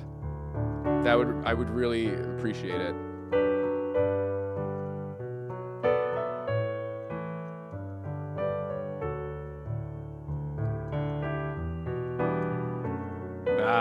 There it is. We're yodeling around the world. We are yodeling around the world right now. From Canada to Timbuktu. Just yodeling. This is like the spirit bomb. Goku's spirit bomb. But we all yodel and I gain the power of your yodels. Give me your yodels. I need to defeat Frieza. But German Frieza. Frieza! His name is just Fritz, but it's been mispronounced so many times.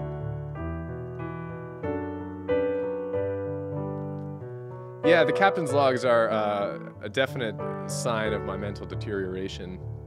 We've had 4 of them now, I think. But the last 2 have just been, I think, bread and yodeling, so that was bad news.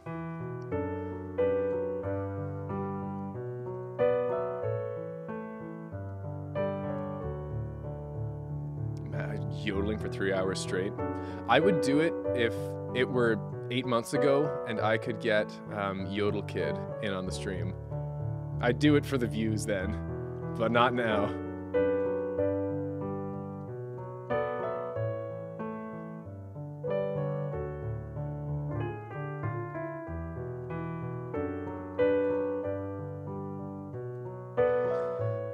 So I've gotten a couple questions about what I'm going to do after the stream. I am going to go over to my friend Justin's house, and we're going to play Smash Bros. And I'm going to forget that I did this, hopefully. Uh-oh. I need to adjust the mic, but I need to keep playing Sweden.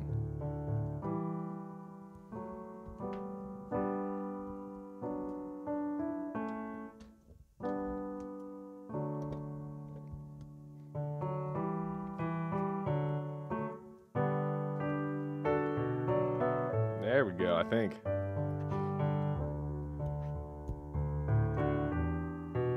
Oh, right, my D&D campaign. I forgot all about that. That'll kill a lot of time. Fantastic. Okay. You're right. I forgot about that. Okay. So, where shall I begin? So this is my third campaign I've run in the world I created, which takes place on a continent, a Pangea-like supercontinent called Tyramar. Tyramar. So all three campaigns have taken place on this world. And what backstory do I need for 3? I'm running 5th edition D&D with a lot of homebrew elements. Like, it gets more homebrewed the more that I get comfortable with DMing. Yeah, you spelled it right, Sneaky Doggo. And yeah, so this is campaign 3. I've been playing with the same group of people every week for 5 years, which is awesome. The hardest part is getting people. So we all really love it. Yeah, we rule of fun when necessary, but I know 5th edition inside out, all the rules. Where shall I begin? Because all of these campaigns have been sequels to the previous one, so I'm trying to think about, is there any info you guys need to know in order to understand campaign 3? Not too many. Basically that the basics of the world. So we're on a Pangea supercontinent and lots of different environments and stuff. The reasoning, or rather, better way to explain it is, there is a super race in the universe called the Locusts, and they've been the first race to achieve the space age, and they did it like eons before any other civilization. So they dominate most of the universe. During the second campaign, the party actually went to space and did a bunch of stuff with the Locusts in a rocket ship that they built called the Rogue Starship. And then the Rogue Starship went back to Tyramar, and it lifted off forever, but pieces of it broke off. So that's all the setting you really need to know. So in campaign 3, what happened was we have our party members, 5 of them, drawn together from different backgrounds, you know, classic D&D style. And, well, actually, so the characters, since I have all this time to talk about it, we've got JM, and he's a half-orc barbarian. He was played by my friend Phil. He was raised in a small logging town, so he's been a lumberjack for most of his life. He's the oldest in the party. He's a half-orc, so they only live to like 60, and he's mid-30s. I think he's late 30s even. So he's not too smart. He's sort of your stereotypical half-orc barbarian in a lot of ways. And so he's a lumberjack. He was in a failed marriage. He's got an illegitimate son half the world away. You know, classic. Character number 2 is Nestle, and she's a dwarven monk. She was raised on a small island with a little clan of dwarves. So she's got that going on for her. We've also got Auriga, who is a human rogue. She grew up in one of the slummier towns, and she's had strange bursts of unexplained power throughout her life. Weird golden energy, weird lightning things happening to her inexplicably. And her quest really is to try and find her father. So she's only heard stories of her father from her mother. And her father was apparently this really cruel dude who forced himself on Auriga's mother. And Auriga swore vengeance against this father, who is apparently just like really mean guy, used lightning powers to zap Auriga's mother. So that's Auriga. Then we've also got Lucius, who is a dark elf from the Underdark, and he came to the surface in search of power, to put it most simply. He's got him and his little imp familiar Draco. And then finally we have Balso the Brave, who is a Warforged. He basically has no memories, except for like a year before the campaign started. So he's trying to figure out like who built him. He's got a mysterious symbol on his side. Doesn't know what it does. He's also got a couple serial numbers on his casing, and he has no idea what those mean. So to recap, we've got JM, the half-orc lumberjack, just trying to get away from his ugly divorce. We've got Nessyl, which is Nessyl. Dwarven monk. She was raised on an island, a small clan of dwarves. She was at the island off the coast of Tiramar, and she swam to Tiramar as part of the island. Got sacked by a bunch of pirates, so she's trying to get revenge on them. We've got Auriga, Auriga, who's trying to find her father, the mean dude. We've got Lucius, on the hunt for power, who has left his family in the Underdark. And we've got Balso the Brave, the Warforged, trying to figure out what his symbol means, and what his serial numbers means, and who built him and where he came from and all that. So there we go. As far as the world level, it's mostly hard to fantasy. It's hard fantasy. And there are some sci-fi elements, as mentioned before, like there's space flight and stuff, but the people of Tiramar haven't really achieved it. Poyo, why am I only playing 4 measures of the song? Because it's really easy to loop mentally while I can talk about other stuff. After 3 hours is up, I'm going to play the whole thing, and it's going to be very satisfying. So,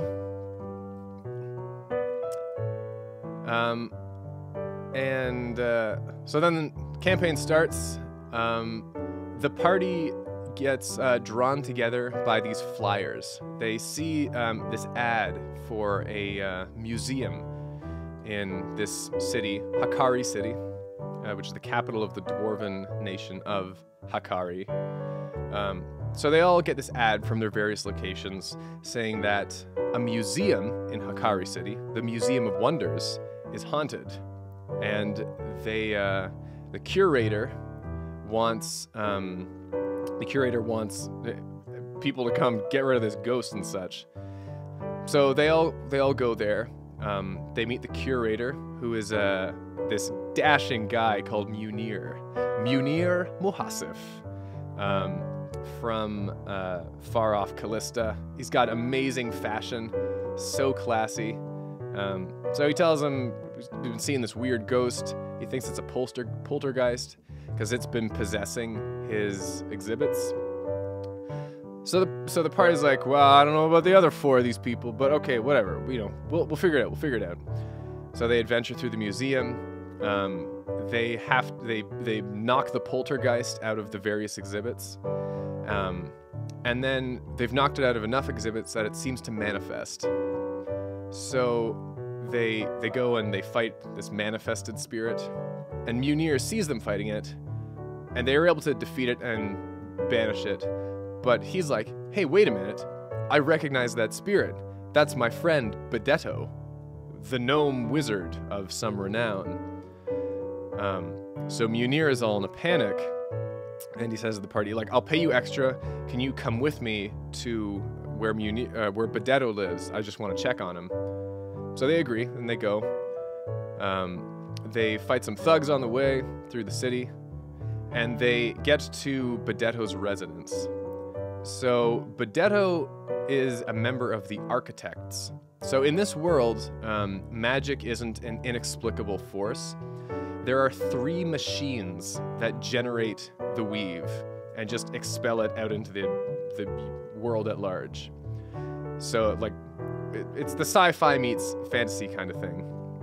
The Architects are a group of tech wizards, like Warhammer 40k tech priests, who watch over the machines, make sure it's all hunky-dory, and they sort of govern magic. So Bedetto is one of these architects. He's the diviner. He's the one in charge of divination magic. So they go to Bedetto, and he's all fine, and he tells them that the ghost is a whoopsie on his part. He realizes that one of his new divination spells that he's trying to make kind of went haywire. He was trying to create a projection of himself, and it gained sentience, you know, magic being wacky and what it is. But he's all okay. But while they're visiting with Bedetto and Munir, who are revealed to be old friends, they're old pals, they start getting this look between them. And the party's like, well, what's going on here? And the two of them are like, well, we've got this little project we're working on, the two of us. A little side project, and we sort of need some adventurers to help out. So they talk about how they've learned about a great weapon, a super weapon, called the Obliterator Cannon. And the cannon was apparently part of the Rogue starship from Campaign 2. And when the pieces of it broke off at the end of the campaign, the Obliterator Cannon was one of those pieces. And the pieces fell off all around the continent. So Bedetto and Munir are trying to rebuild the cannon. And they're trying to rebuild it before this other person. There's a nobleman in Hikari City, very wealthy and powerful, called Zoltan. And Munir and Bedetto don't trust him at all. He's like a sleazy, sketchy guy. And he's already gathered a couple pieces of the cannon. So they're real worried that he's gonna get it, rebuild it, and wreak some havoc. So they pay the party to go and find the pieces of the cannon, gather them up.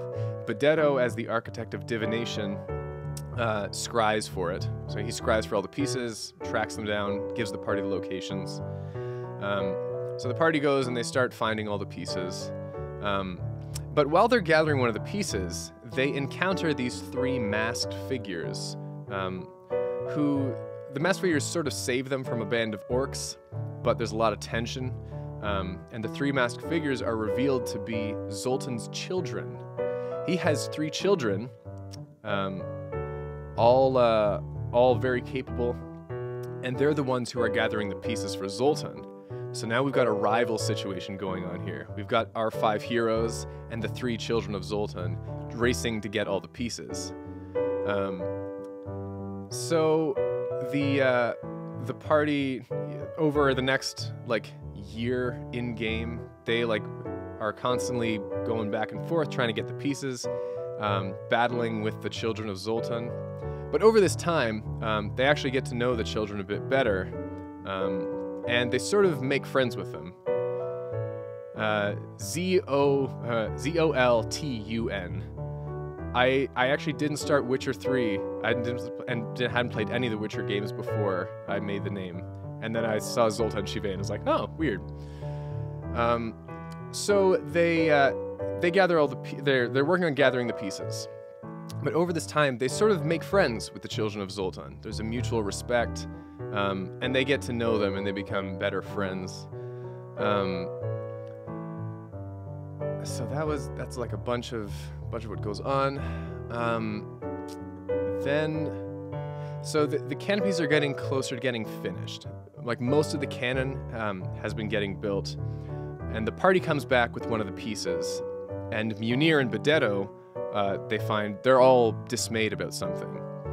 And the party's like, well, what's going on? We got the peace. We got this peace. It's all good. And the Munir and Bedetto reveal that Zoltan realized that the party was beating his children to get the pieces. So using his sleazy businessman tactics, he decided to beat them in the way that he knew how.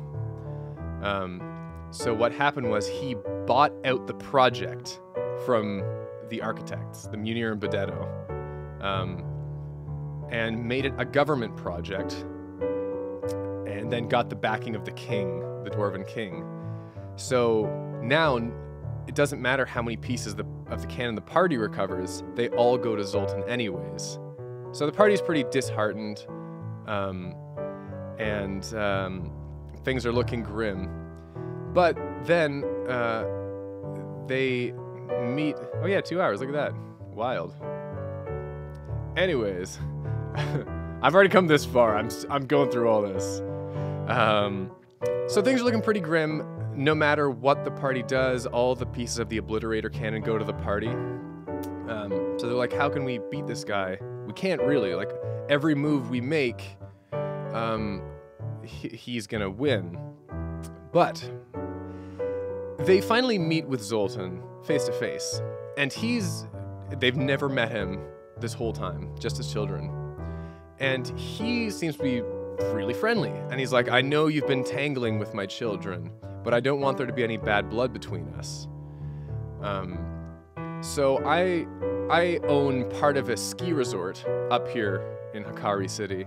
Have a VIP weekend on me, just to show there's no hard feelings, and that you'll keep working for me as we build the cannon. So the party's kind of sketchy. Thanks, Kitsy. So the party's kind of sketchy on this. It's like, but you're like our bad guy, right? But they sort of realize that they've never met him, and like they've only been told he's a bad guy. So they're like, okay, screw it. We'll take the free ski weekend. And so they go there, and they're having a blast. They're hitting up the slopes. They're relaxing in the saunas. It's a good time. But then they each run into a mysterious stranger. The party is all separated. They're off doing their various activities. And they run into five... sorry, Grant. I don't know if I'm going to go for 5 hours on this. My bladder will explode long before then. We'll see. So they run into these 5 mysterious figures who introduce themselves as the Red Ink League, who are a band of adventurers themselves, mercenary adventurers. And then basically without no further words, they attack the party and then try and kill them. So the party gets, all panicked. It's going crazy. Suddenly they're being attacked on the slopes, and there's a really fun battle where we were like on the ski slopes and they're racing down the mountain on skis mid-combat. It was really cool. So they kill the Red Ink League, and they discover notes on them that they were hired by Zoltan to kill the party. So now the party's like, okay, our guts were right. Zoltan is the bad guy. So they go to the police, and they present all the letters, and the police are like, okay, yeah, this is pretty concerning. So the party follows the police along. They kind of like spy, and they follow the police along, and the police go along, and they arrest Zoltan for attempted murder. And Zoltan just sees the party as he's getting led away, and he swears revenge on them. So then like things are all up in the air. The project isn't going forward. No one's sort of directing it. And then the party gets contacted by Zoltan's children, the 3 children who have been their rivals and now who are their friends. And the 3 children reveal that they forged those notes, and they sent the Red Ink League after the party. And the party is like, WTF? Why would you do that to us? We're your friends now. And the kids are like, okay, we know. So full disclosure, as it turns out, the 3 of them hate their father. He's very abusive. He's dominating. They don't really have any live life for themselves. So they came up with this scheme to get their father arrested, because even if the note thing gets figured out, it turns out that Zoltan is engaged in like a dozen other shady activities. Like he consorts with underground assassins, he runs black market deals, he muscles out other businesses. And the children knew that, like, if he gets arrested, that's just what the police need to start investigating him, and then they'll find out all this other stuff. So the party very magnanimously forgives them, and they decide to work together, the 8 of them, and finish the canon themselves, and then present it to the king and get a big cash bonus and get respect and renown and all that stuff. So they spend another few months building the canon. Balso, one of the player characters, who is a warforged, he's an automaton, he actually gets involved with like the actual mechanical rebuilding of the canon, especially when he sees a strange symbol on the side, and the symbol matches the one on his own body, but he still doesn't know what either of them do. So this goes on for a few months, and eventually the canon is rebuilt.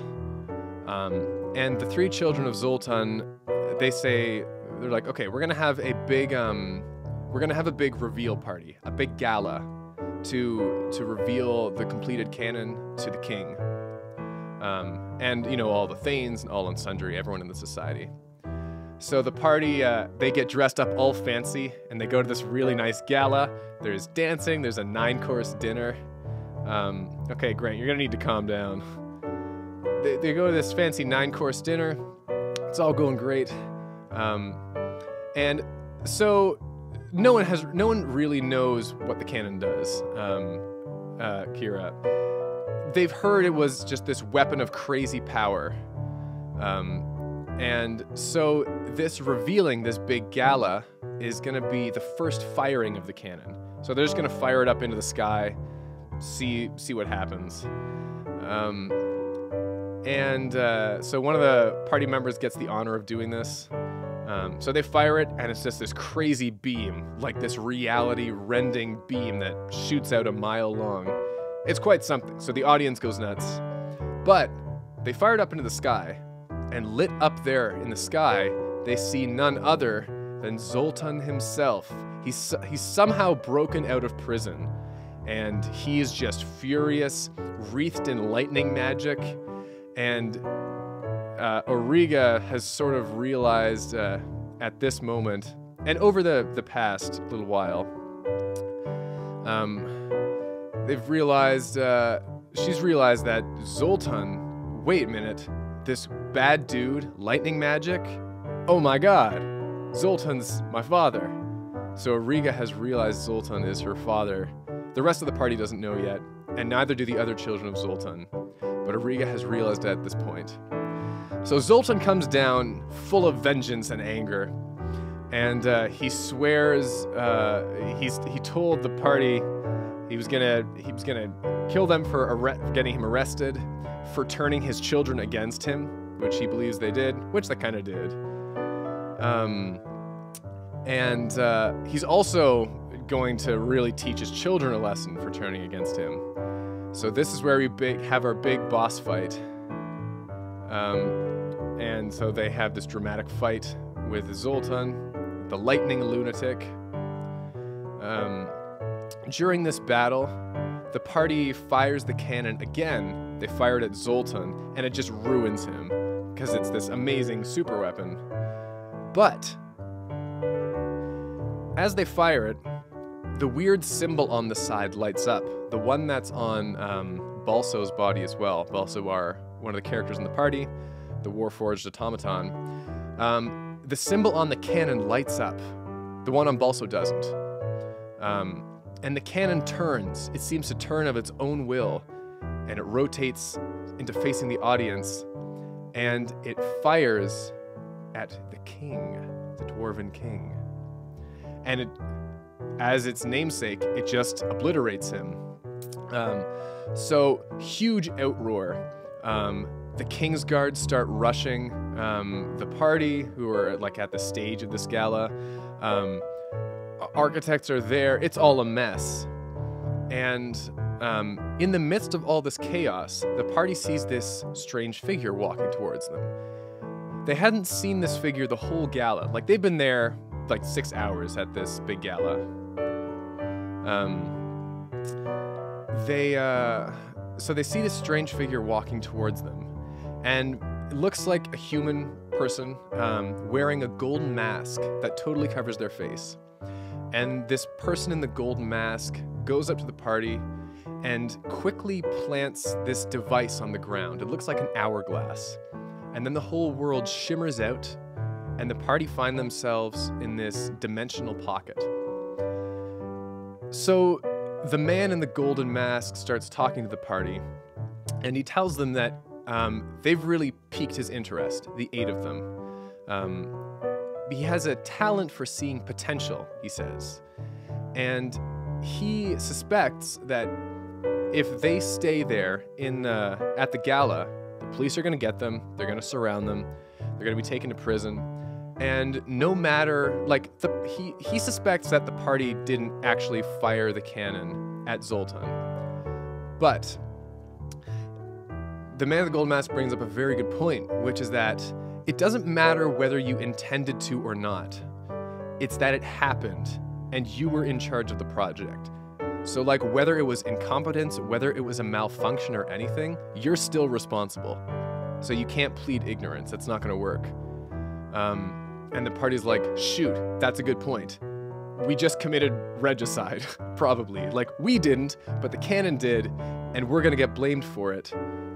So the man in the gold mask saying, I know, that's why I did this. I want to offer you a choice.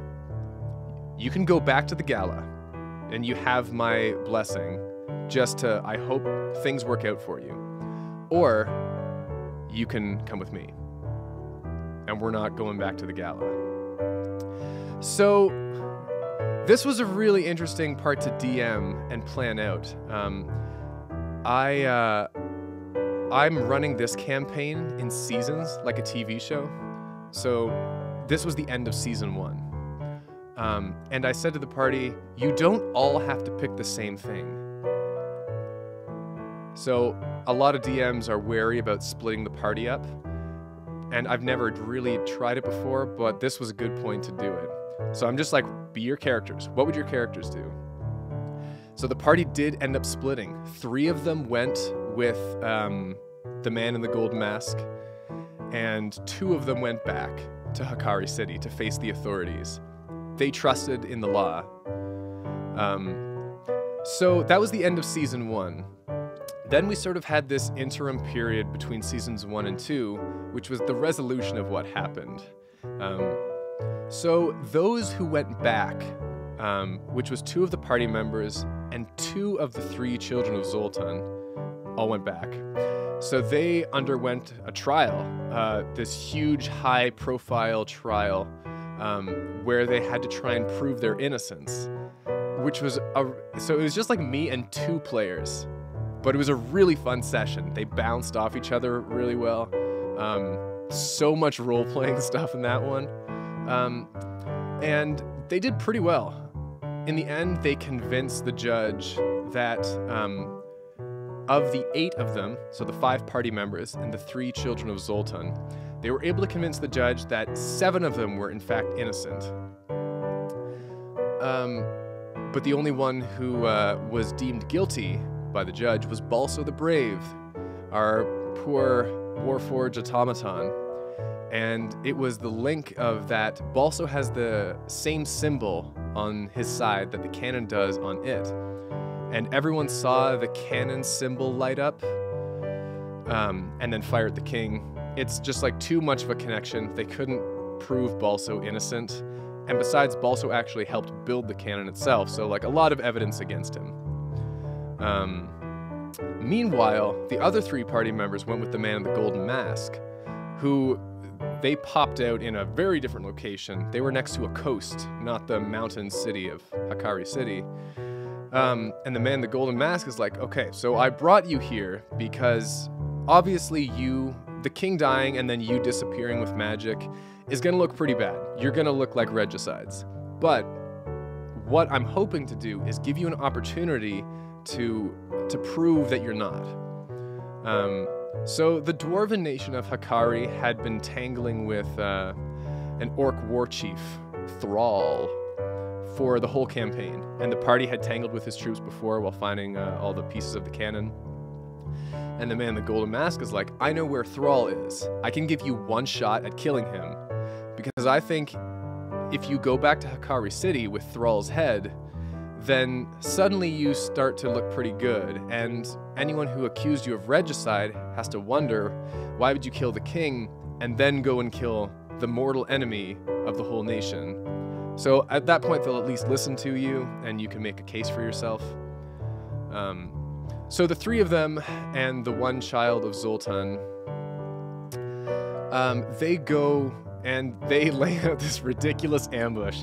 So that's actually really fun. One of our players, his dad came. So my friend Phil, his dad, showed up for that session, and we just wrote him in as this goblin character called Frankenmut, who was great. And so with Frankenmut's help, they killed Thrall, and they got his head. So then the next session, the party joined up again. The three who'd killed Thrall were on their way back to Hakari City, and the two back in Hakari City who had gone back to the trial went out to look for the party. They ran into each other on the highway, and then they all exchanged their stories, which is fun. And the two who went back for the trial were like, we cannot go back to Hakari City. Balso is exiled from the whole nation, like death on sight sort of thing.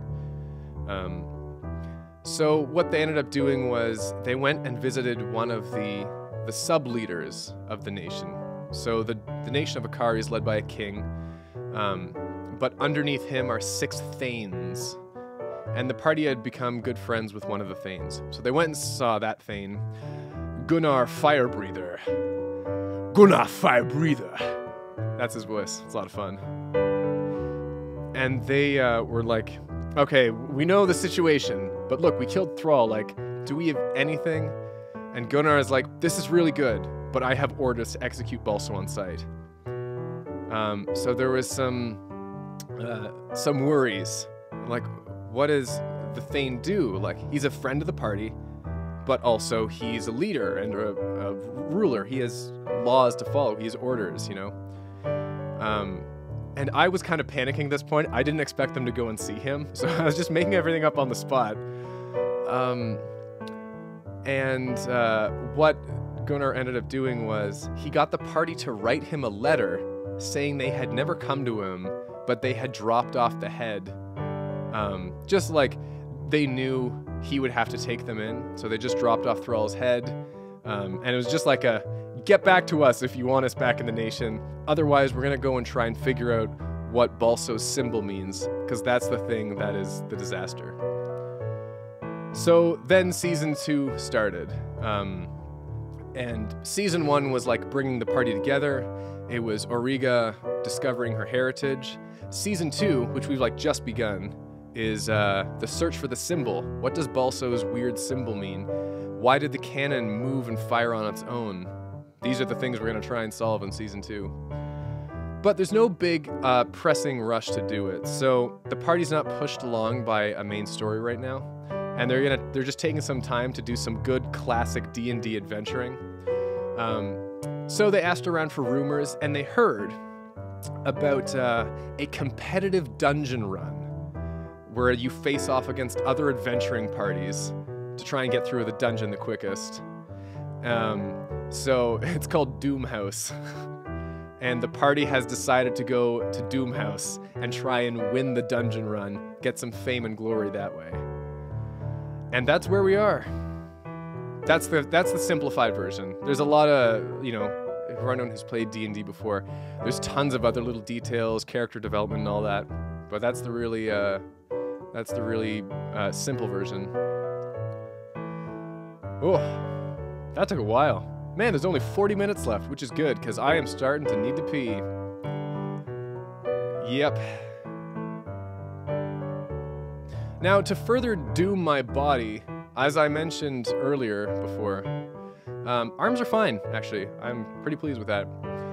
As I mentioned before, I do have my bread here with me, which is, you know, I'm gonna have a slice of that. Ooh, that was almost unforgivable. Okay. First, some bread. It's so crumbly. Oh, God.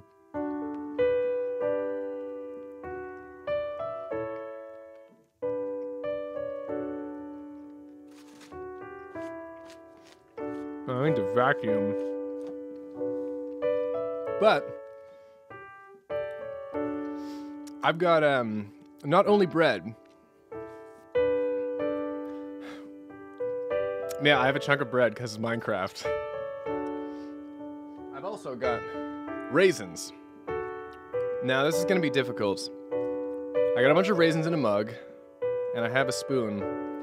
So I'm gonna have to spoon feed myself raisins whilst I continue to play Sweden. Okay.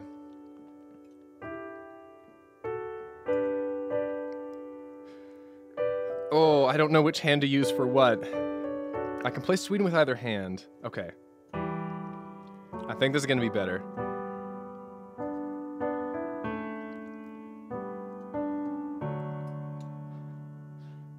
Oh, I only got one. That's a good test, though.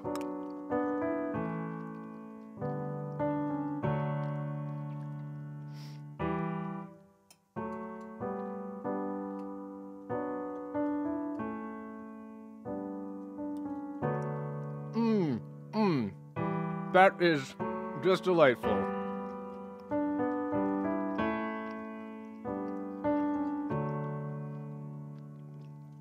I am the king of this.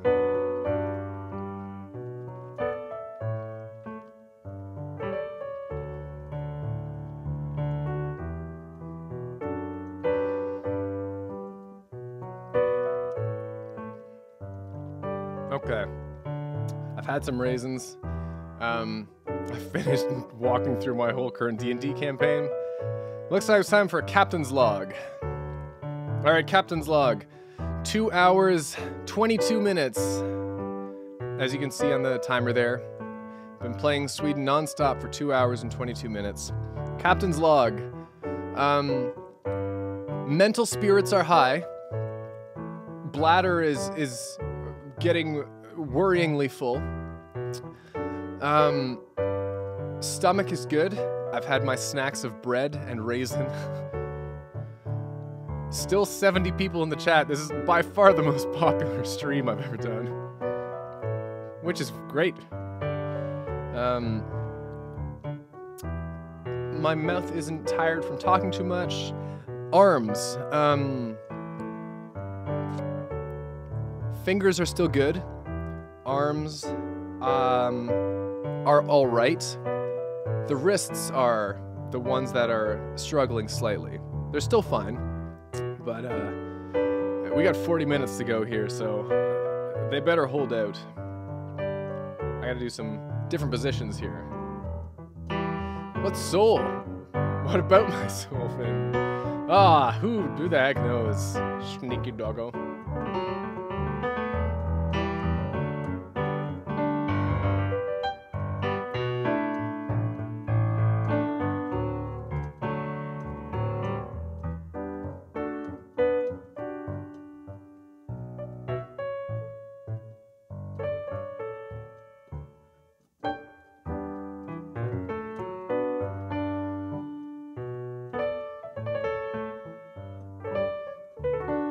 Oh, air traffic controller, that's a good point.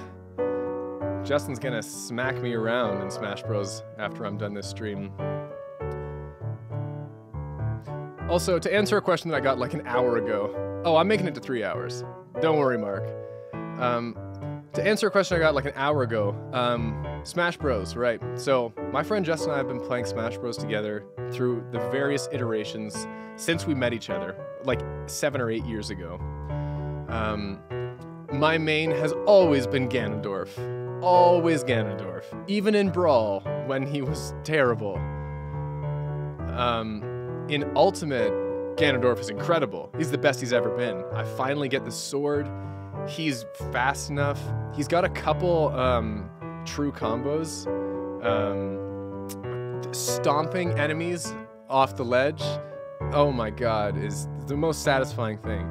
Here's a Smash story for you guys, actually. Back in Wii U, Smash Wii U, yeah, I'm a Ganondorf. Fight me! I'll cut you in half. So back in Wii U, Justin and I were playing online, and we came across these two Ganondorf players, and their tags were Ganoncock and Cockdorf, which is just incredible. And they were so good. They were so good. Their off-ledge game was amazing, and we played against them for like good 10 to 15 matches, and I learned so much.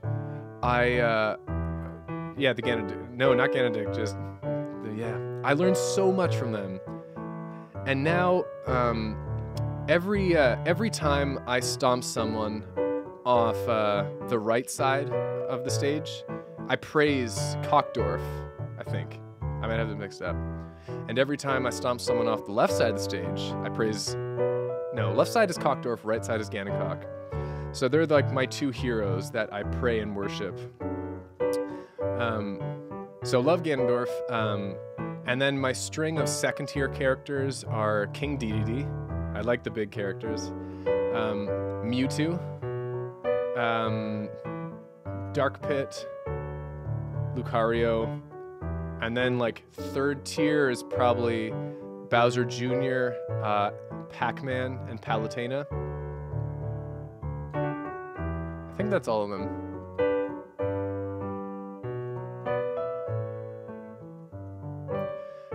Danny, do you think in the future you might do a Smash with Fans stream? That might be fun. My only as I get, you know, more popular on YouTube and more invested into YouTube, I've become more aware of like how the algorithm works, what people are subscribed to me for. So I'm not a Let's Play YouTuber, you know? I don't think I'll ever be one. I don't talk a mean game while playing, unless I'm playing with my close friends, and then it's just inside jokes between us. But I don't really want to become a Let's Player. I just rather make music. So like, the FinMK channel will always be about making music. It's never been about my personality. It's never been about like, it's never been like, it's the Finn show and whatever Finn does is what you're subscribed for. It's more like, I'm here on camera at all because I'm a vehicle for music. Like, that's why in every piano dub, the camera never faces me like it's facing right now for streams. Because streams are more relaxed, like, if I'm chatting, then, you know, it should be looking at my face if I'm talking. But piano dubs will never be pointed at my face, because that's not an important part of it. It's just piano, you know? So that was a long-winded, self-righteous way of saying I'm probably not gonna do like stream games or stuff. Just not my thing.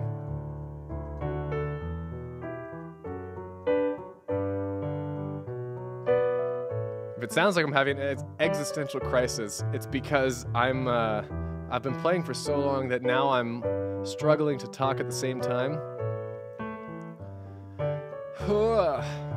But only half an hour more to go.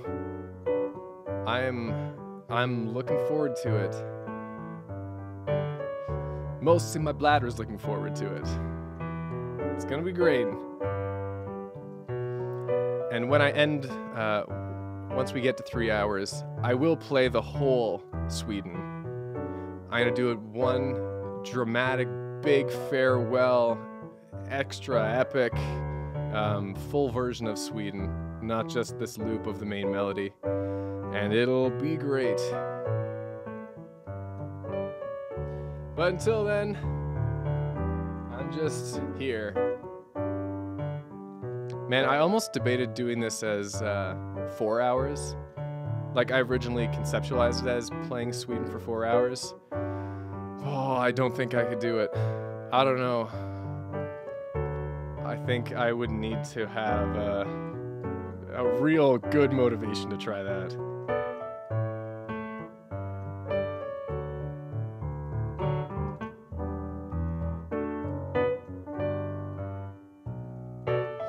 Well, it's funny you say that, Nick Knock. That's a fun name. Because originally I know Sweden is popular. I know it's come back into like meme use with the Minecraft resurgence, which is part of what made me want to do this at all. But I originally thought it's like, what am I gonna do with Sweden? Like, I want to do something with it. And originally I thought I would do a cover, but I'm not like, it just didn't speak to me so much. I don't really ever do covers, just raw covers of like video game music or TV shows or songs, like pop music, because there's so many people doing that, you know? I've done one or two before. There are exceptions, but I want to do something with Sweden that wasn't just another cover. How many times has it been covered on piano since it came out years ago? Thousands, probably. So I wanted to think outside the box.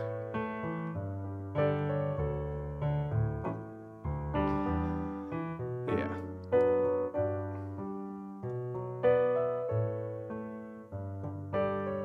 Oh my god, a text. How do I check this? Okay, hold on.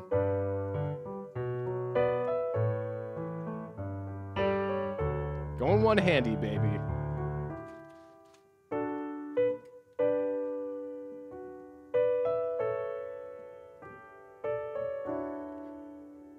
It's Justin. We're gonna play Smash Bros after this. And he's asking me what the plan is. Alright. Okay. Don't fail me now, motor functions. I'm talking, texting, and playing piano at the same time. I can barely think. Oh my god. This is gonna be, oh god. Oh no. Oh jeez. Okay. I am gonna say words. I'm gonna say out loud what my text is, because that's the only way I can conceptualize this into happening right. I am going to come over to your house. Okay, good sentence. Now I just have to type it. I am come. Nope. Coming to your, thank God for auto finish, house after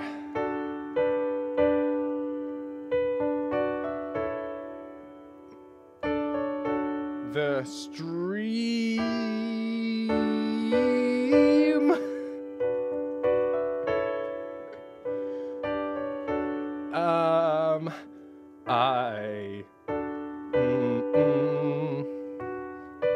Okay. Period. Done.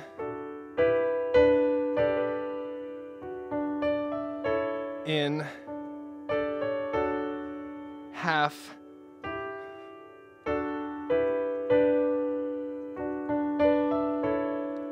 an hour.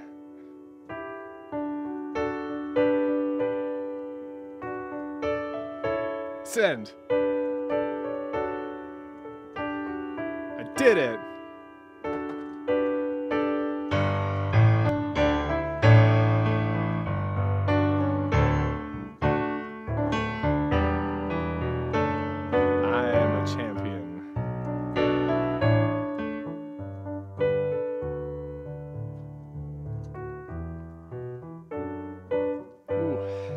That was challenging. That's like a weird challenge. Well, I told him about this stream. Oh god, he texted back. Oh no. Oh jeez. Okay, left hand this time.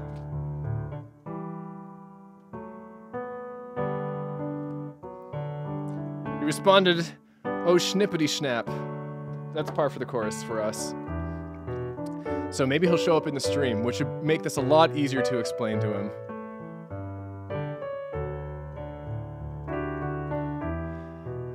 Yeah, I gotta say, focusing on 3 tasks. Oh no, he's not gonna join the stream. He's gonna have a nap. Well, that makes sense too.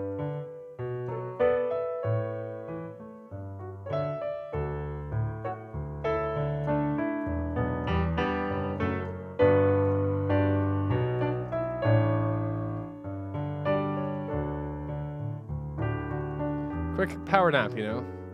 He's gonna be so ready for Smash Bros. I'm gonna be like panicked and stressed. Here's an example of our friendship. He said he was gonna have a quick naparoo, and then said, "Door is open, I'll be in my bedroom," winky face. I am gonna get some today. Yeah!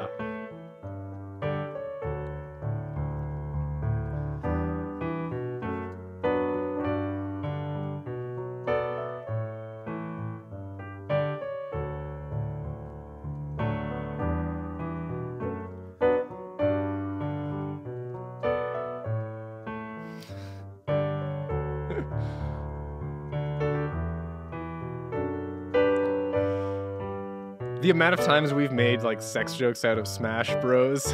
It's really funny. No, we are tragically both straight.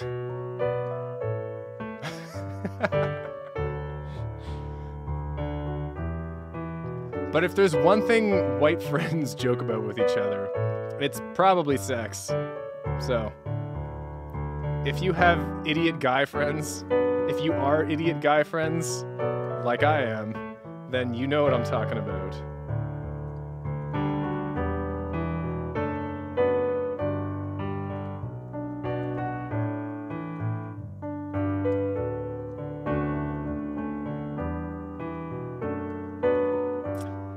Bye, me Dumir. You made it a long time.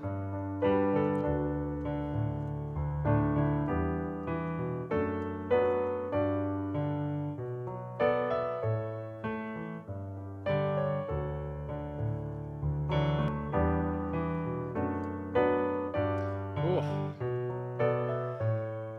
23 minutes. I'm actually like in pretty good shape all around except my bladder.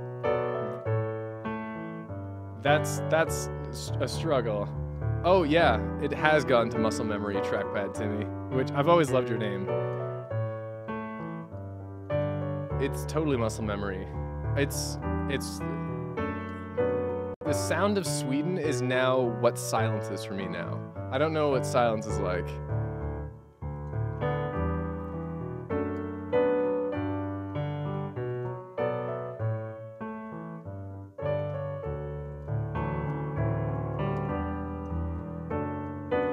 This is like when you're in class and you're just watching the clock run down and you're like, okay, there's 20 minutes left. That's just 4 5-minute chunks. I can do that. And then you make it through the first 5-minute chunk and it's like, all right, only 50 minutes left. That's only 3 more 5-minute chunks.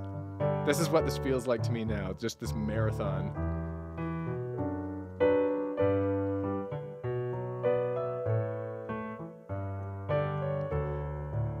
Yeah, gotta admit it 5 times, 4 times. How easy is that?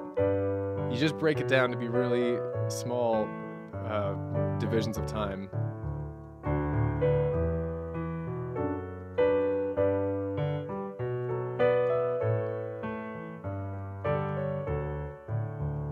I'm actually pretty pleased. So I've never played piano this long before.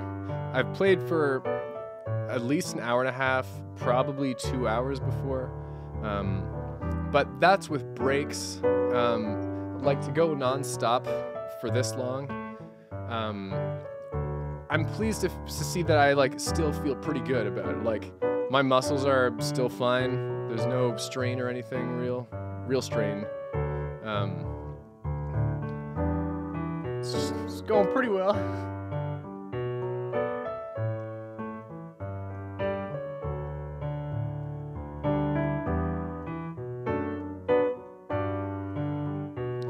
Yeah, okay, it's true. We gotta have some conversations for me to make it through this end bit. Kristen Birgisdottir. Ah, jeez, I'm sorry. I mess everything up. What's my favorite meme of 2019? I have to say,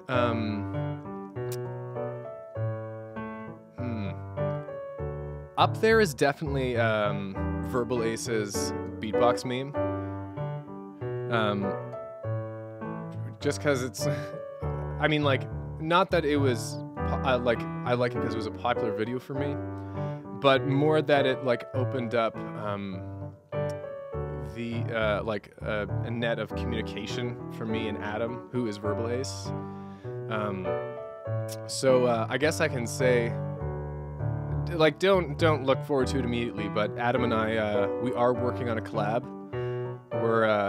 Which is really exciting. So FinMK and Verbal Ace are doing a collab, confirmed, but I'm not gonna tell you anything about what it is. So that's gonna be, so that's like, that was cool for me personally because it's allowed this sort of thing to start happening. Meme standing on its own.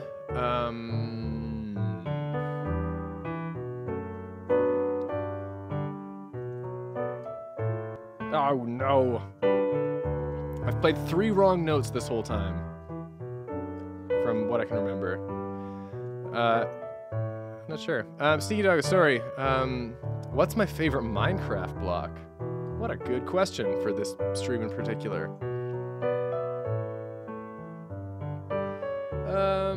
Let me think. Yeah, I'm not starting over. Just get real. Let me think here.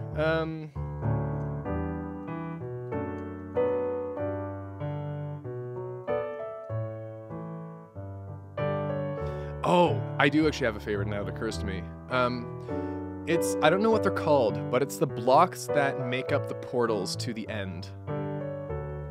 Because when you, like, you look through them and they reflect they mirror the world in a weird way with their dark purple stuff. It's awesome.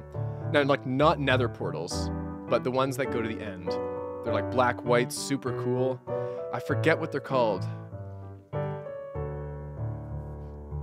But I mean, like, so you build the end portal frame, like from a fortress, but the portal, the weird portal material, like itself, it's not like, it's like the portal itself, which is not like a block per se, but the portal texture itself I really like.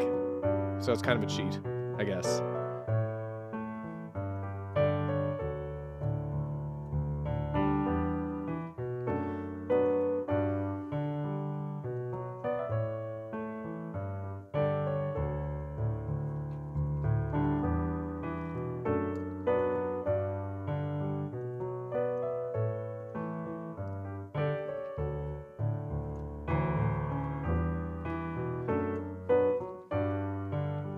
All right, keep the questions coming, y'all. 15 minutes. 15 minutes until we're there. And I need the distraction. Oak wood is also really nice. Although birch wood will always be the best kind of wood. Fight me, don't at me. But fight me in real life. Come to my house and punch me out. Birch is always the best. And like in every texture pack too, birch is always the best.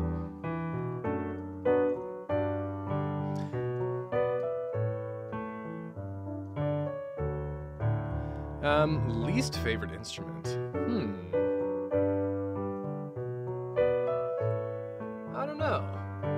For a long time, I didn't like the sound of bassoons, and now I really like them. But it took some time to warm up to. Like, bassoon, I think, is an acquired taste.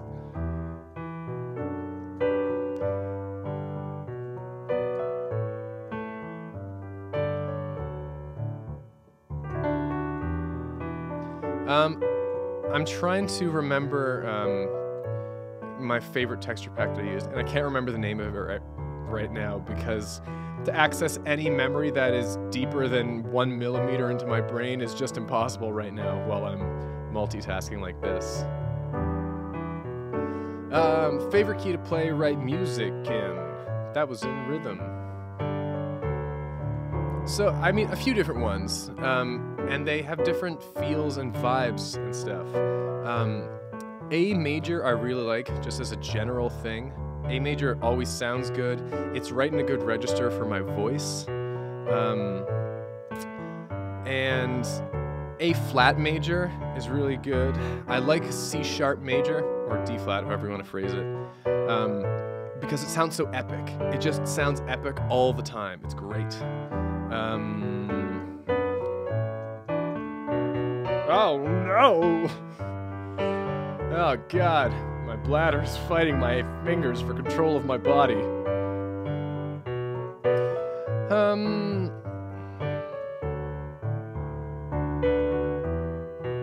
What's my favorite snack, and why is the answer bread? You got me.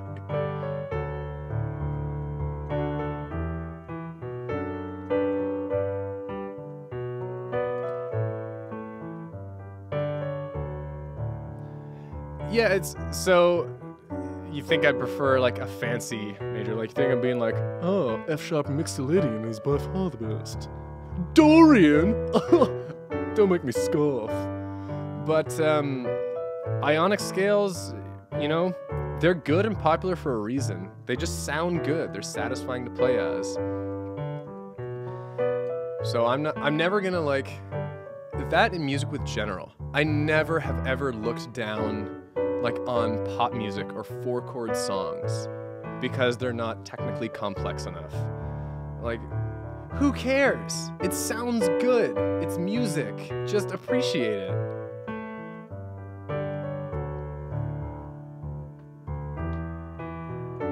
Just let people, you know, let people enjoy things. Keys and rhythms and tempos and all that. Modes are really cool. No doubt. It's just all awesome.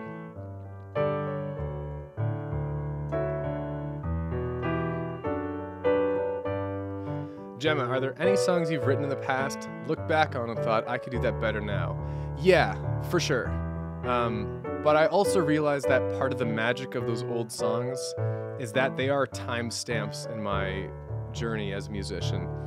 And that I could use the same idea and like make it probably like objectively better music now, if objectively better is a term you can apply to art. But it's rarely the right thing to do.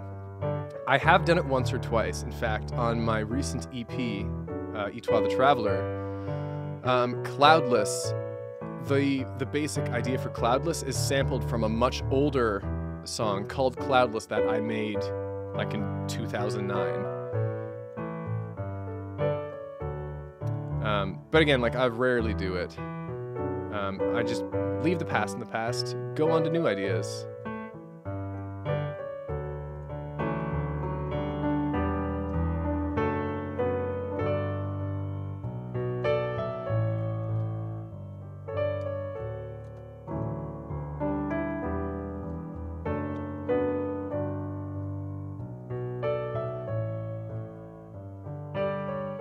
My favorite animal.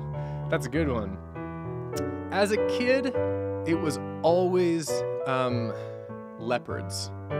I still love big cats in general. I think they're so cool. I love giant versions. Like, we're so used to cats as small handheld creatures, and that there are just giant wild versions of them that exist is so cool. So I love all big cats. And they're such beautiful animals. They're like graceful and deadly, amazing color patterns. They're awesome. But I think contending with my love for big cats are elephants. I've really grown to adore elephants over the past few years. And I even have 2 little elephant statuettes looking at me right now that I can't reach. But elephants are so cool. Like, what a bizarre... like, elephants and giraffes look so weird and alien. It's amazing that it's like, oh, these are on Earth, just like us. Like, elephants, giraffes, blue whales, all of them are such alien creatures. But they're smarter than we give them credit for. And they're just so cool. The wild animal kingdom is awesome. There's so much beauty and wonder in nature, in the flora and in the fauna. And it's just so cool that we live on Earth with all this stuff.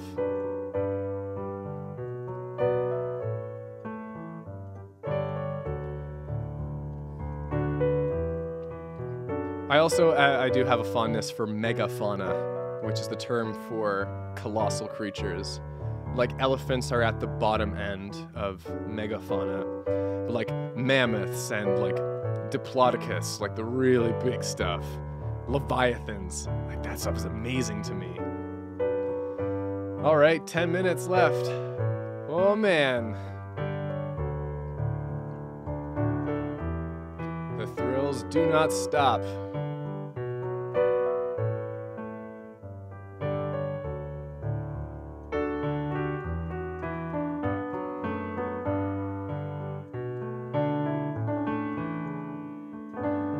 I haven't played Subnautica, but it's on my list because it looks so cool and scary and about exploring the deep. Yeah. If I could write or compose music for any franchise, any in particular that would interest me? That's a really good question, as a composer.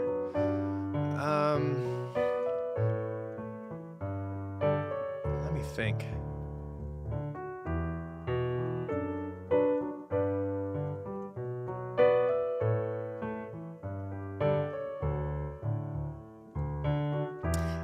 I'm having a hard time thinking of stuff 3 hours in, but it's a really good question, and I want to come back to it when I'm more sane than I am right now, and when I can think clearly, because I love that idea. The idea of writing music for a franchise or a series has always appealed to me a lot, and I've gotten to do it with the Creeper World series. I love the idea of having like recurring themes and like revisiting a world often, and like with Creeper World, like I'm so happy to have been able to help shape, you know, what does Creeper World sound like? What does that series sound like? And it's like so cool to be a part of that. I'm always one for world building. And world building sonically is the biggest part of writing music for games, and for films as well. So that's just super cool.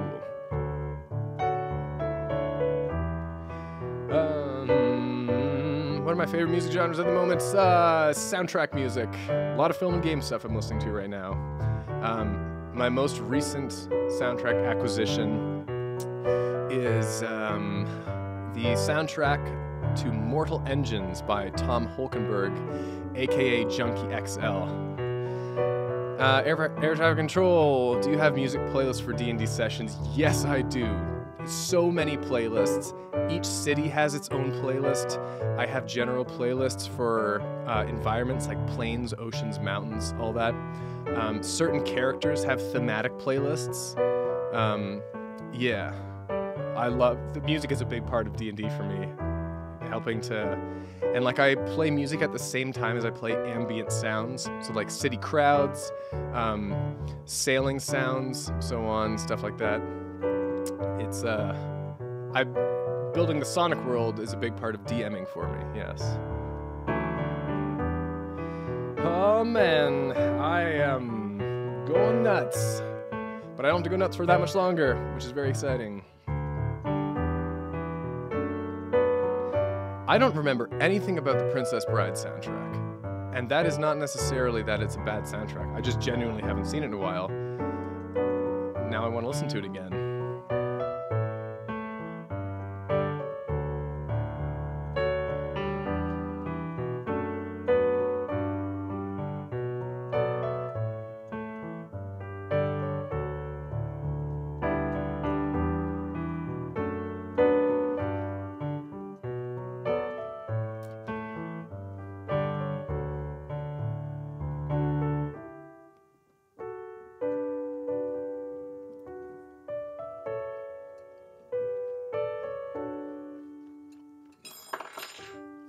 Uh-oh.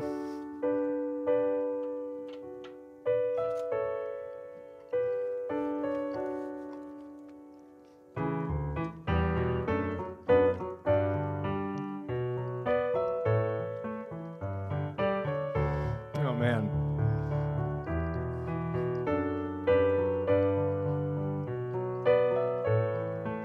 There's a lot of desire to just quit this and go to the bathroom. But I only have 5 minutes left. I'm gonna make it through.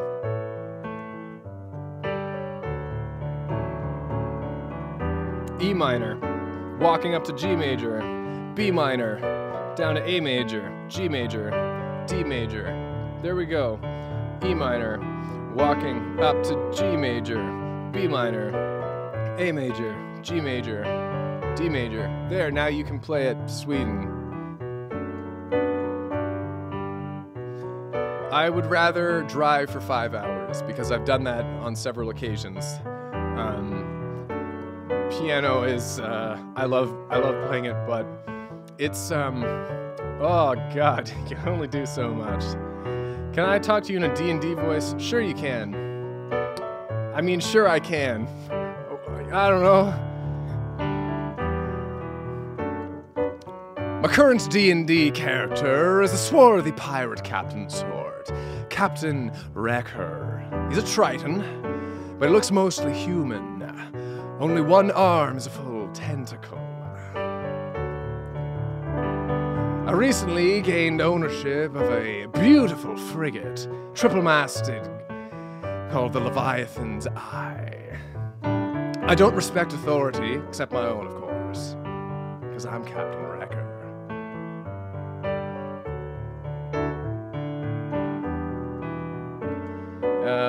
Any resources you could suggest for people who want to learn how to compose, write music? I wish I did. I wish I had good examples, but how I learned was I was in piano lessons when I was 4, and by the time I was 11 or 12, I was comfortable enough on piano to just start messing around and improvising, and it went from there. So I never, I didn't like study composition until university. I did my undergrad in music composition.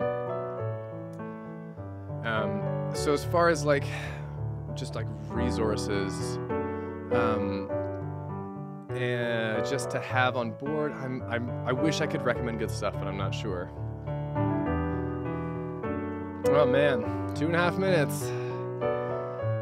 Massive shout outs to everyone who's been here. Not even like the whole time is amazing. Even if you've been here for like 10 minutes, that's kind of a long time to spend just watching some dude playing Sweden. So thanks for hanging out. This would not nearly have been as close to as much fun without all of you guys hanging out with me, and keeping things interesting and fresh. Because otherwise I'm just here looking at the same thing for 3 hours, playing the same song.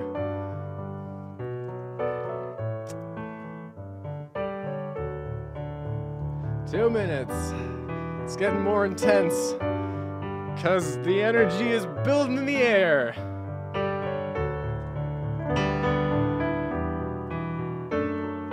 You know it's going to be really hard to do? So once we hit the 3 hour mark, I'm going to play all of Sweden, all the way through, as normal, just a hopefully beautiful piano cover. But it's a really soft song. It's calm. Like, I'm building energy here because I have to go to the bathroom so bad and I'm just bobbing, and this is the only way I can alleviate that is with energy. And I have to play the whole regular Sweden song, and it's quiet and a beautiful ballad, and it's gonna be a mess. Oh, we're gonna try. Because there's only 1 minute left until I have done it. Until I've played Sweden for 3 hours straight without stopping. There's only 1 minute. My heart will go on, and my body will too, because F this mess. Oh, man.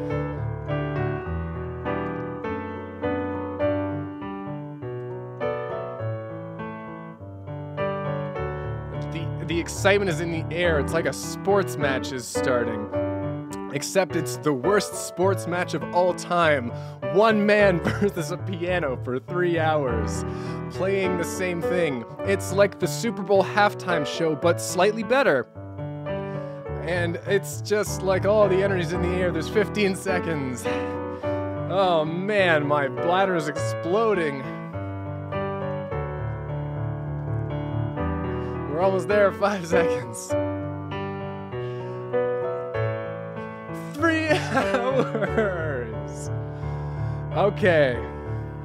Here we go. Here we go. The full thing.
Hit it!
Bathroom.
Well, we did it.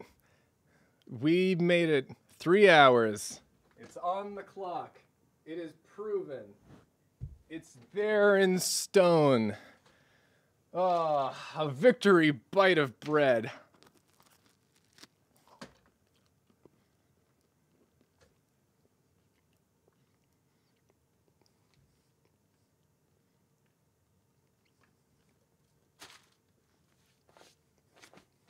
This feels like the end of Breakfast Club.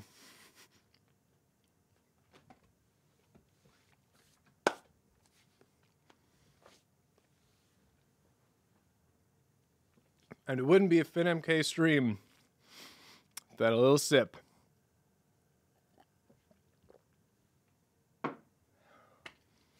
All right. Thank you so much for hanging out with me on this ridiculously dumb mission. I'll see you guys next time. This will be posted as a whole video on the regular channel. And you can enjoy it and relive the stupid magic all there. Okay. Have a good Sunday, everyone. Tell your parents you love them. Tell your brother to suck it from me. You can tell him Finn said that. Tell your sister to call me. I don't know. Have a good Sunday. I hope you have cool dreams when you sleep tonight and that you have a great weekend. Okay. Captain's log. Final 3 hours. We did it. We got him. Captain's log done. Good day. Bye.